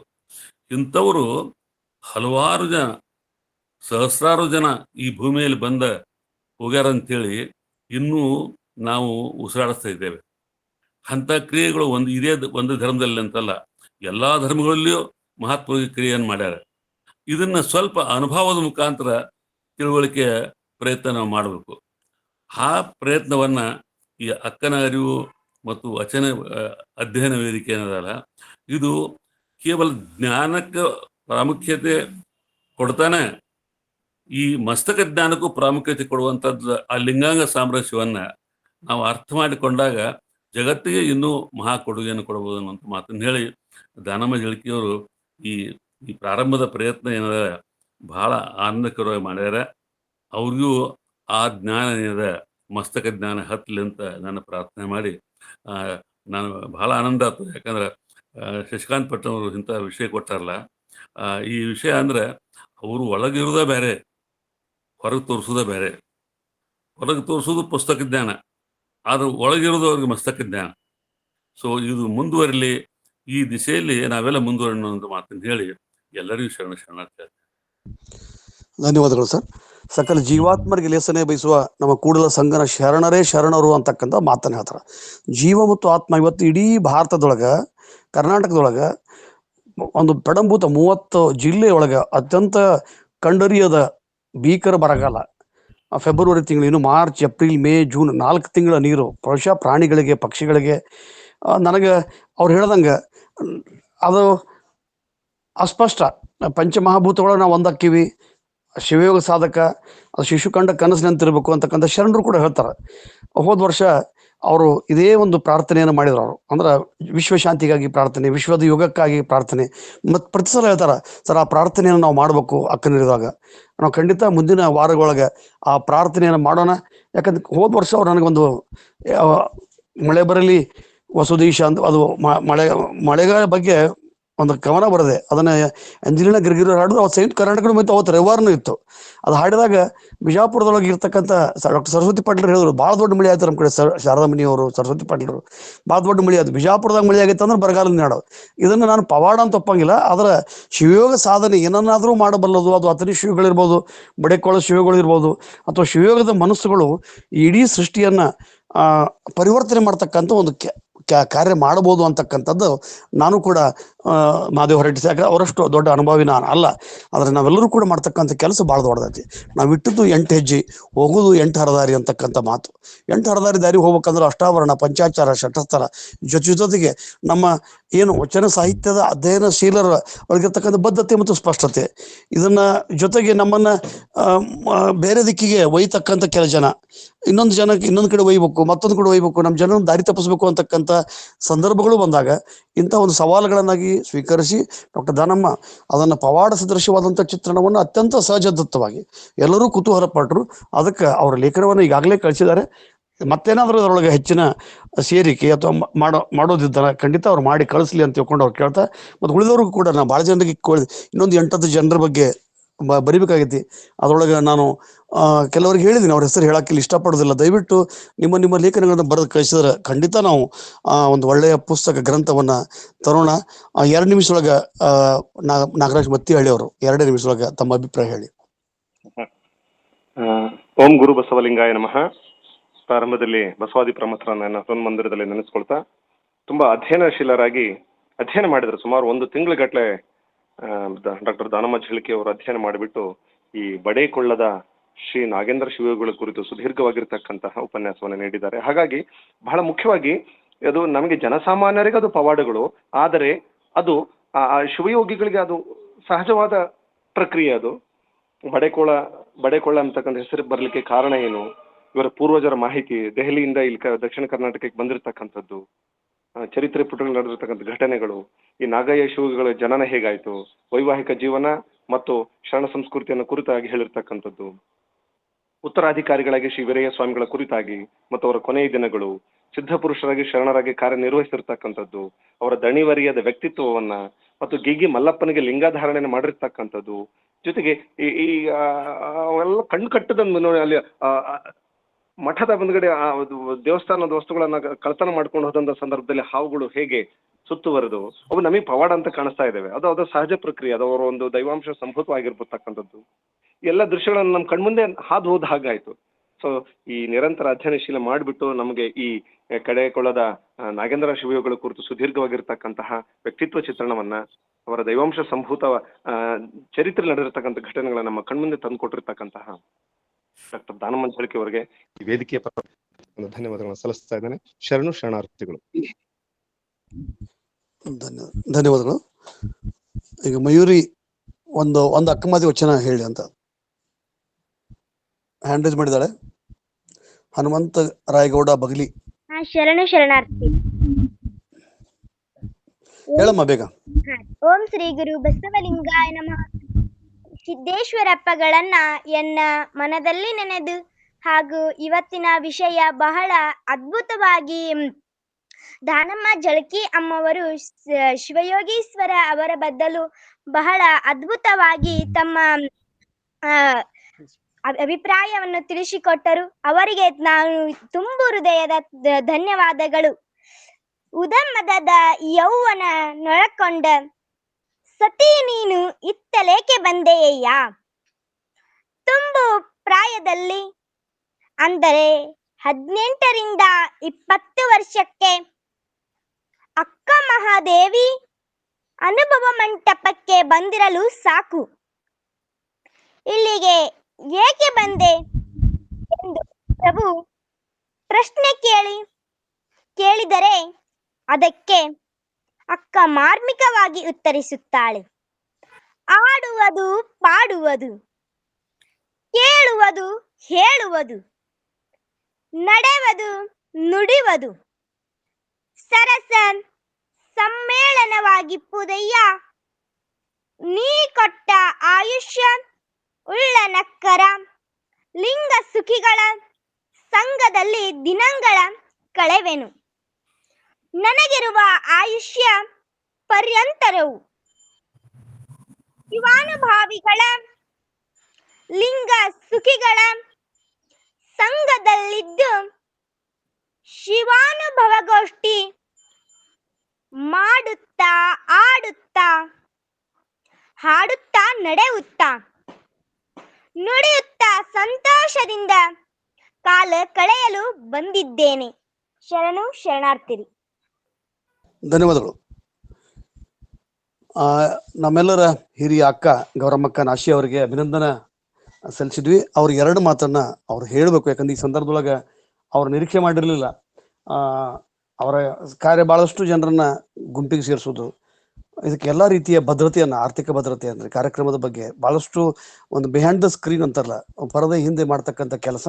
ಗೌರಮ್ಮಕ್ಕ ನಾಶಿ ಅವ್ರಿಗೆ 2 ಮಾತನ್ನ ಹೇಳ್ಬೇಕು ಅಂತ ಅಲ್ಲಿ ಕೇಳ್ಕೊಂತೀವಿ. ಎಲ್ರಿಗೂ ಶರಣಾರ್ಥಿಗಳು. ಸರ್, ನನಗೆ ಅವತ್ತು ಪಡ್ಶೆಟ್ಟಿ ಸರ್ ಫೋನ್ ಮಾಡಿ ಹೇಳಿದರು, ಮೇಡಮ್ ನಿಮಗೆ ಈ ಪ್ರಶಸ್ತಿಯನ್ನು ಕೊಡ್ತಾ ಇದ್ದೀವಿ ನಾವು ಅಂಥೇಳಿ. ಅದಕ್ಕೆ ಹೇಳಿದೆ ಆಯಿತು ಸರ್ ಅಂತ ಹೇಳಿದೆ. ನಾ ಹೇಳಿದ ತಕ್ಷಣ ನೀವು ಆಯಿತು ಅಂತ ಹೇಳಿಬಿಟ್ರಲ್ಲ, ಅಭಿನಂದನೆಗಳು ಅಂತ ಹೇಳಿದರು ಸರ್ ನನಗೆ. ಇಲ್ಲ ಸರ್, ಅದು ಆ ಪ್ರಶಸ್ತಿ ನನಗಲ್ಲ, ಆ ಪ್ರಶಸ್ತಿ ಪುರಸ್ಕಾರ ನಮ್ಮ ವೇದಿಕೆಗೆ ಅಂತ ಹೇಳಿದೆ ನಾನು. ನಾವೇನೋ ಈ ಅಕ್ಕನರಿವು ಈ ವೇದಿಕೆಗೆ ಬರೋಕ್ಕಿಂತ ಪೂರ್ವದಲ್ಲಿ ಏನೋ ಸಣ್ಣ ಪುಟ್ಟ ಸಾಧನೆಯನ್ನು ಮಾಡಿರ್ಬೋದು. ಅದರ ನಿಜವಾದ ಪ್ರತಿಫಲ, ಅದರ ಫಲವನ್ನು ನಾವು ಅನುಭವಿಸ್ತಾ ಇರೋದು, ನಾವು ಅದನ್ನು ಪಡ್ಕೊಳ್ತಾ ಇರೋದು ಈ ವೇದಿಕೆಯಲ್ಲೇ. ಅದಕ್ಕೆ ಈ ಪ್ರಶಸ್ತಿ, ಈ ಪುರಸ್ಕಾರ ನನಗಲ್ಲ, ಇದು ವೇದಿಕೆಗೆ ಅಂತ ಅವರಿಗೂ ಹೇಳಿದೆ. ಈಗಲೂ ಕೂಡ ನಾನು ಹೇಳ್ತಾ ಇದ್ದೇನೆ, ಈ ಪ್ರಶಸ್ತಿ, ಈ ಗೌರವ ನಮ್ಮ ವೇದಿಕೆಗೆ ಅಂತ ನಾನು ಹೆಮ್ಮೆಯಿಂದ ಹೇಳ್ತಾ ಇದ್ದೇನೆ. ಧನ್ಯವಾದಗಳು ಸರ್. ಧನ್ಯವಾದಗಳು. ಈಗ ಕೊನೆಗೆ ವಚನ ಮಂಗಳ ಮಾಡುವ ಮುನ್ನ ಎಲ್ಲರಲ್ಲಿ ವಿಜ್ಞಾಪನೆ. ಇವತ್ತಿನ ಉಪನ್ಯಾಸ ಒಂದು ಮಾರ್ಗಸೂಚಿ, ಅದು ದಿಕ್ಕು ಅಂತಕೊಂಡು ನಾವು ಮಾನದಂಡವನ್ನು ತಗೊಂಡ್ರೆ, ಪರಿಷ್ಕರಣೆ ಅಂತಕ್ಕಂಥದ್ದು ಒಂದು ವೈಜ್ಞಾನಿಕ ಕ್ರಿಯೆ. ಅಂದ್ರೆ ಒಂದು ವಿಷಯದ ಸುತ್ತಮುತ್ತಲೂ ಇರತಕ್ಕಂಥ, ಅದು ಬೇರೆ ಬೇರೆ ಕಾರಣಗಳಿಂದ ಉದ್ದೇಶಪೂರ್ವಕವಾಗಿರ್ಬೋದು, ವೈಭವೀಕರಣ ಮಾಡ್ತಕ್ಕಂಥ ಒಂದು ಪೈಪೋಟಿಗೆ ಇಳಬೇಕಂತ ಕಾರಣ, ಬೇರೆ ಬೇರೆ ಧರ್ಮೀಯರ ಜೊತೆಗೆ ನಾವು ಕೂಡ ಪೈಪೋಟಿಗಳದ್ದು ನಾವು ಮಾರ್ಕೆಟಿಂಗ್ ಮಾಡ್ಬೇಕಂತಕ್ಕಂಥದ್ದು ಇವತ್ತು ನಡೀತಕ್ಕಂಥ ಖಾಸಗೀಕರಣ ಮತ್ತು ಸಂಸ್ಥೀಕರಣ, ಈ ವಚನ ಚಳವಳಿಯ ಆಂದೋಲನ ಸಂಪೂರ್ಣವಾಗಿ ನಿರ್ಲಕ್ಷ್ಯಕ್ಕೆ ಒಳಪಟ್ಟಂಥ ಸಂದರ್ಭದೊಳಗೆ ಆ ಸತ್ಯಾಸತ್ಯತೆಯನ್ನು ದಾಖಲೆ ಮಾಡ್ತಕ್ಕಂಥ ಕೆಲಸವನ್ನು ನೀವೆಲ್ಲ ಮಾಡಬೇಕಾಗಿದೆ. ಆ ಹಿನ್ನೆಲೆಯೊಳಗೆ ನಾವು ಉಪನ್ಯಾಸವನ್ನು ನಾವು ಕೈಗೊಂಡಿದ್ದೀವಿ. ಹೆಚ್ಚಿನ ಸಂಖ್ಯೆಯೊಳಗೆ ಅಜೀವ ಸದಸ್ಯರು ಆದ್ರೆ ಇನ್ನೂ ಹೆಚ್ಚಿಗೆ ನಮ್ಮ ಎಲ್ಲ ಸದಸ್ಯರು ಬೇರೆ ಬೇರೆ ಕಡೆ ಇರ್ತಾರ. ನಿನ್ನೆ ಡಾಕ್ಟರ್ ಯರಗುಪ್ಪಿ ಅವರು ಫೋನ್ ಮಾಡಿ ಸ್ವತಃ ಡಾಕ್ಟರ್ ಸರಸ್ವತಿ ಪಾಟೀಲ್ ಮೇಡಮ್ ಹೇಳ್ಯಾರ ಅಂತಂದ್ರು. ಅನ್ನಪೂರ್ಣ ಸಕ್ರೋಜ ಗಂಡ ಹೆಂಡತಿ ಸರ್ ನಮ್ಗೆ ಕೋಡ್ ಅವರಾಗಲೇ ಆಸಕ್ತಿಯಿಂದ, ಯಾರಿಗೆ ಒತ್ತಾಯ ಪೂರ್ವಕವಾಗಿ ಅಲ್ಲ, ಅದರಿಂದ ಬರ್ತಕ್ಕಂಥ ಸದಸ್ಯತ್ವ ಮತ್ತು ಪಾಲ್ಗಾರಿಕೆ ನಮ್ಮೊಳಗೆ ಬರ್ತೈತಿ. ಅವ್ರಿಗೆ ಬೇರೆ ಬೇರೆ ಜವಾಬ್ದಾರಿಗಳನ್ನ ವಹಿಸ್ಲಿಕ್ಕೆ ಬರ್ತೈತಿ. ಯಾಕಂದ್ರೆ ಸಿದ್ಲಿಂಗ್ ಸಜ್ಜನ್ ಶೆಟ್ಟರು ಒಮ್ಮೆ ಹೇಳಿದಾಗ ನಮ್ಗೆ ಕೀಳಾರ್ದ ಅವರು ಸದಸ್ಯತ್ವ ಆಗಿಬಿಟ್ಟಿದ್ರು. ಅದೇ ರೀತಿ ಬಹಳಷ್ಟು ಜನ ಗದಿನಿಂದ ಡಾಕ್ಟರ್ ಕಸ್ತೂರಿ ದಳವಾಯಿ ಅವರು ತಮ್ಮ ಸದಸ್ಯರು ಮಾಡಿದ್ರು, ಡಾಕ್ಟರ್ ವೀಣಾ ಎಲಿಗಾರ್ ಅವ್ರು ಮಾಡ್ಯಾರ, ಸುಧಾ ಮೇಡಮ್ ಅವರು ತಮ್ಮ ಮನೆ ಕುಟುಂಬದವ್ರು ಮಾಡ್ಯಾರ. ಉದ್ದೇಶ ಅಂತಂದ್ರೆ ಹೆಚ್ಚಿನ ಸಂಖ್ಯೆಯೊಳಗೆ ನಾವು ಪರಸ್ಪರ ನಮ್ಮ ಒಂದು ಏನು ಗಟ್ಟಿತನವನ್ನ ಇನ್ನಷ್ಟು ಗಟ್ಟಿಗೊಳಿಸಕ್ಕೆ, ನಮ್ಮ ಬದ್ಧತೆಯನ್ನು ಇನ್ನಷ್ಟು ಗಟ್ಟಿಗೊಳಿಸ್ಲಿಕ್ಕೆ ನಮ್ಗೆ ಇದು ಅನುಕೂಲ ಆಗತ್ತ ಅಂತ ಹೇಳ್ತಾ, ಇವತ್ತು ಆರಂಭದೊಳಗೆ ವಚನ ಪ್ರಾರ್ಥನೆ ಮಾಡ್ತಕ್ಕಂಥ ವಿದ್ಯಾ ಮಗ್ದುಮ್ ಅವರಿಗೆ ಮತ್ತು ಈ ಕಾರ್ಯಕ್ರಮದೊಳಗೆ ವಚನ ಮಂಗಲ ಮಾಡ್ತಕ್ಕಂಥ ಪ್ರೊಫೆಸರ್ ವೀರಮ್ಮ ಕುಂದಗೋಳ ಅವರಿಗೆ ಮತ್ತು ಈ ಸಂವಾದದೊಳಗೆ ಪಾಲ್ಗೊಂಡಂತ ಮಾದಿ ಹೊರಟ್ಟಿ ಅವರಿಗೆ, ಲಿಂಗಪ್ಪಣ್ಣ ಕಲಬುರ್ಗಿ ಅವರೇ ಮತ್ತು ತಮ್ಮ ಮಾತನ್ನ ಹೇಳಿದಂತ ಗೌರಮಕ್ಕ ನಾಶಿ ಅವರು, ಮೇನ್ ಅಂತ ಮುಖ್ಯ ಅಂತಂದ್ರೆ ಆಮೇಲೆ ಡಾಕ್ಟರ್ ವೀಣಾ ಎಲಿಗಾರ್ ಅವರು, ಅತಿ ಮುಖ್ಯ ಅಂತಂದ್ರೆ ಡಾಕ್ಟರ್ ದಾನಮ್ಮ ಜಳಕಿ ಅವರು ಬಹುಶಃ ಬಹಳಷ್ಟು ಈ ವಿಷಯದೊಳಗೆ ಆಸ್ತಿ ವಹಿಸಿ ಕಷ್ಟಪಟ್ಟು, ಯಾಕಂದ್ರೆ ಒಂದ್ ಕಡೆ ಹೆದರಿಕೆ, ನನಗೆ ಒಂಥರ ಭಯ. ಯಾಕಂದ್ರೆ ಈ ರೀತಿಯಾದಂತ ಒಂದು ಮಾರ್ಗಸೂಚಿಯನ್ನು ನಾವು ಕೊಟ್ರೆ ಇದ್ರ ಬಹಳ ಜನ ನೀನು ನೋಡ್ರಿ ಸಂಪುಟದೊಳಗೆ ವೀರಶೈವ ಅದಾವು, ನಾವ್ ಯಾಕೆ ಹೇಳ್ಬಾರ್ದ್ರಿ ವೀರಶೈವ ಅಂತಂದ್ರೆ ಆ ತಪ್ಪು ಆಗೇ ಹೋಗ್ತಾವ್. ಅದರಿಂದ ಸ್ವಲ್ಪ ಭಿನ್ನವಾಗಿ ನಾವು ನೋಡ್ತಕ್ಕಂಥ ಅಗತ್ಯತೆ ಐತಿ. ನಾವು ಸಂಪುಟದಾಗ ಯಾವ್ದಿಟ್ಟು ತಗೊಂಡು ನಾವು ಬರೆಯಕೊಂತ ಹೊಂಟಿದ್ರೆ ಬದಲಾವಣೆ ಆಗ್ತಕ್ಕಂಥದ್ದಲ್ಲ. ಆ ಹಿನ್ನೆಲೆ ನಾವು ಬಹಳಷ್ಟು ಸಲ ಹೇಳ್ತೀನಿ, ಪರಿಷ್ಕರಣೆ ಮಾಡಬೇಕು, it is need of time. ನಾವು ಡಾಕ್ಟರ್ ವೀಣಾ ಬಿರಾದರ್ ಅವರು, ಆಮೇಲೆ ಡಾಕ್ಟರ್ ವೀಣಾ ಎಲಿಗಾರ್, ಶರಣಮ್ಮ ಗೊರೆಬಾಳ್, ನಮ್ಮ ಸುಧಾ ಕೌಜಗಿರಿ ಮೇಡಮ್ ಎಲ್ಲರನ್ನ ಕೇಳ್ಕೊಳ್ಳೋದಂದ್ರೆ ನಾವು ನಮ್ಗೆ ಏನೂ ಕೊಡ್ಲಿಲ್ಲ ಅಂದ್ರೆ ನಿಮ್ಮ ಸಮಯ ಕೊಡ್ರಿ. ಯಾಕಂದ್ರೆ ನಾವು ಕಂಡುಕೊಂಡಂತ ಕೆಲವು ಸತ್ಯಾಂಶಗಳನ್ನ ತಮ್ಮ ಜೊತೆಗೆ ಚರ್ಚಿಸಿ ಅದಕ್ಕೊಂದು ತಾರ್ಕಿಕ ಇತ್ಯರ್ಥವನ್ನು ಮಾಡ್ಲಿಕ್ಕೆ ಆಗತ್ತೆ. ಮುಂದಿನ ವಾರ ನಾನೇ ವಚನ ಪರಿಷ್ಕರಣೆ ಸವಾಲು ಮತ್ತು ಜವಾಬ್ದಾರಿ ಅಂತಕ್ಕಂಥ ವಿಷಯದ ಮೇಲೆ ನಾನು ಮಾತಾಡ್ತೀನಿ. ಡಾಕ್ಟರ್ ಸರಸ್ವತಿ ಮೇಡಮ್ ತಂದೆ ತಾಯಿಗಳ ಹೆಸರಿನಲ್ಲಿ ಈ ಉಪನ್ಯಾಸ ನಡೀತಾ ಇದೆ. ತಾವೆಲ್ಲರೂ ಕೂಡ ಆಸ್ತಿಯಿಂದ ಭಾಗವಹಿಸ್ರಿ. ಉಪನ್ಯಾಸವನ್ನ ಹಂಗೆ ದಾನಮ್ಮ ಮಾಡಿದ್ರು, ತಯಾರಾಗಿ ಬಂದ್ ಮಾಡಿದ್ರು, ಆ ರೀತಿಯಾಗಿ ಎಲ್ಲರೂ ಮಾಡಬೇಕು ಅಂತ ತಿಳ್ಕೊಂಡು ಹೇಳ್ತಾ, ದಾನಮ್ಮರಿಗೆ ಮತ್ತು ಎಲ್ಲರಿಗೆ ಪಾಲ್ಗೊಂಡ ಎಲ್ಲರಿಗೆ ಮತ್ತು ಪುಟ್ಟ ಮಯೂರಿ ಮಾಧುರಿ ಅವಳಿಗೆ ಬಗ್ಲಿ ಅವಳಿಗೂ ಕೂಡ ಅವಳು ಬಹಳಷ್ಟು ಒಂಥರ ಹೆಂಗಂದ್ರೆ ಈಗ ಒಂದು 10 ವರ್ಷದ ಕೆಳಗದ ಹುಡುಗಿ ಸ್ಟೇಜ್ ಕೊಟ್ಟರೆ 1 ತಾಸು ಮಾತಾಡ್ತಾ, ಅಷ್ಟು ತಂದೆ ತಾಯಿಗಳ ಪ್ರೇರಣೆ ಸಂಸ್ಕಾರ ಅವರೆಲ್ಲರನ್ನ ಮತ್ತೊಮ್ಮೆ ಸ್ಮರಿಸ್ತಾ, ಈ ಮುಂದಿನ ದಿನದೊಳಗ ನಾವು ಖಂಡಿತ ನಾವು ಏನಾದ್ರೂ ಮಾಡ್ಲಿಲ್ಲ ಅಂದ್ರೆ, ಈ ಕೆಲಸವನ್ನ ಮಾಡ್ಲಿಲ್ಲ ಅಂದ್ರೆ ಆರೋಪಿಗಳಾಗಿ ಹೋಗ್ತೀವಿ. ಆರೋಪಿಗಳಾಗಿ ಹೋಗೋದಕ್ಕಿಂತ ನಾವು ಆನಂದದಿಂದ ಈ ಕಲ್ಯಾಣವನ್ನ ಬಿಟ್ಟು ಹೋಗೋಣ. ಬಸವಣ್ಣನ ಸ್ಥಾಪಿಸಿದಂತ ಕಲ್ಯಾಣ ಅರಿವಿನ ಮನೆಯನ್ನ ಮತ್ತೊಮ್ಮೆ ಸ್ಥಾಪಿಸೋಣ ಅಂತ ಹೇಳ್ತಾ, ಪಾಲ್ಗೊಂಡ ಎಲ್ಲರಿಗೆ ಅನಂತ ಶರಣಾರ್ಥಿಗಳು. ಕೊನೆಗೆ ಪ್ರೊಫೆಸರ್ ವೀರಮ್ಮ ಕುಂದಗೋಳ ಅವರು ವಚನ ಮಂಗಳ ಮಾಡ್ಲಿ ಅಂತ ಅವ್ರು ಕೇಳ್ಕೊಳ್ತೀವಿ.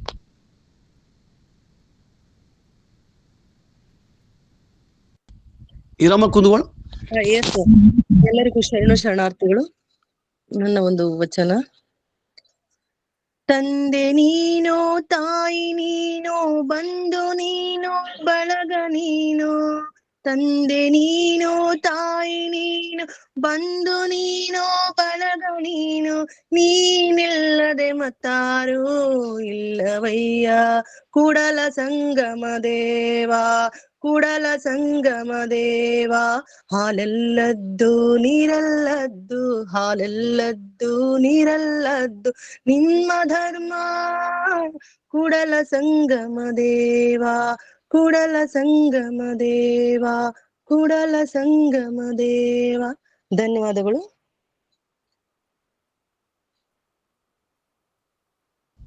ಎಲ್ಲರಿಗೂ ಅನಂತ ಧನ್ಯವಾದಗಳು. ಪ್ರತಿ ಶನಿವಾರ 5 ಗಂಟೆಗೆ, ಪ್ರತಿ ಭಾನುವಾರ 11:25 ನಮ್ಮ ಗೂಗಲ್ ಉಪನ್ಯಾಸಗಳು. ಯಾರಾದರೂ ಆಸಕ್ತರಿದ್ದವರು ಸುಧಾ ಮೇಡಮ್ ಅವ್ರಿಗೆ ಅಥವಾ ದಾನಮ್ಮ ಜಳಕಿ ಅವರಿಗೆ ಉಪನ್ಯಾಸ, ಅಥವಾ ನಮ್ಮ ಗೌರಮ್ಮ ನಾಶಿ ಅಕ್ಕ ಅವರಿಗೆ, ಪ್ರೊಫೆಸರ್ ಶಾರದಮ್ಮ ಮೇಟಿ ಅವರಿಗೆ ತಮ್ಮ ವಿಷಯಗಳನ್ನ ಆಸಕ್ತಿಯನ್ನು ಕಳಿಸಿದ್ರೆ ನಾವು ಖಂಡಿತ ಅವರಿಗೆ ವಚನ ವಿಶ್ಲೇಷಣೆ ಮತ್ತು ಉಪನ್ಯಾಸಗಳನ್ನ ನಾವು ಖಂಡಿತ ನೀಡ್ತೀವಿ. ಈ ಸಂದರ್ಭದಲ್ಲಿ ಪಾಲ್ಗೊಂಡಂತ ಎಲ್ಲರಿಗೆ ಮತ್ತೊಮ್ಮೆ ಭಕ್ತಿಪೂರ್ವಕ ಶರಣಾರ್ಥಿಗಳನ್ನ ಹೇಳಿ ನಾವು ಇವತ್ತಿನ ಕಾರ್ಯಕ್ರಮ ಮುಗಿಸ್ತೀವಿ. ಜೈ ಬಸವೇಶ್ವರ. ಎಲ್ಲರಿಗೂ ಶರಣು.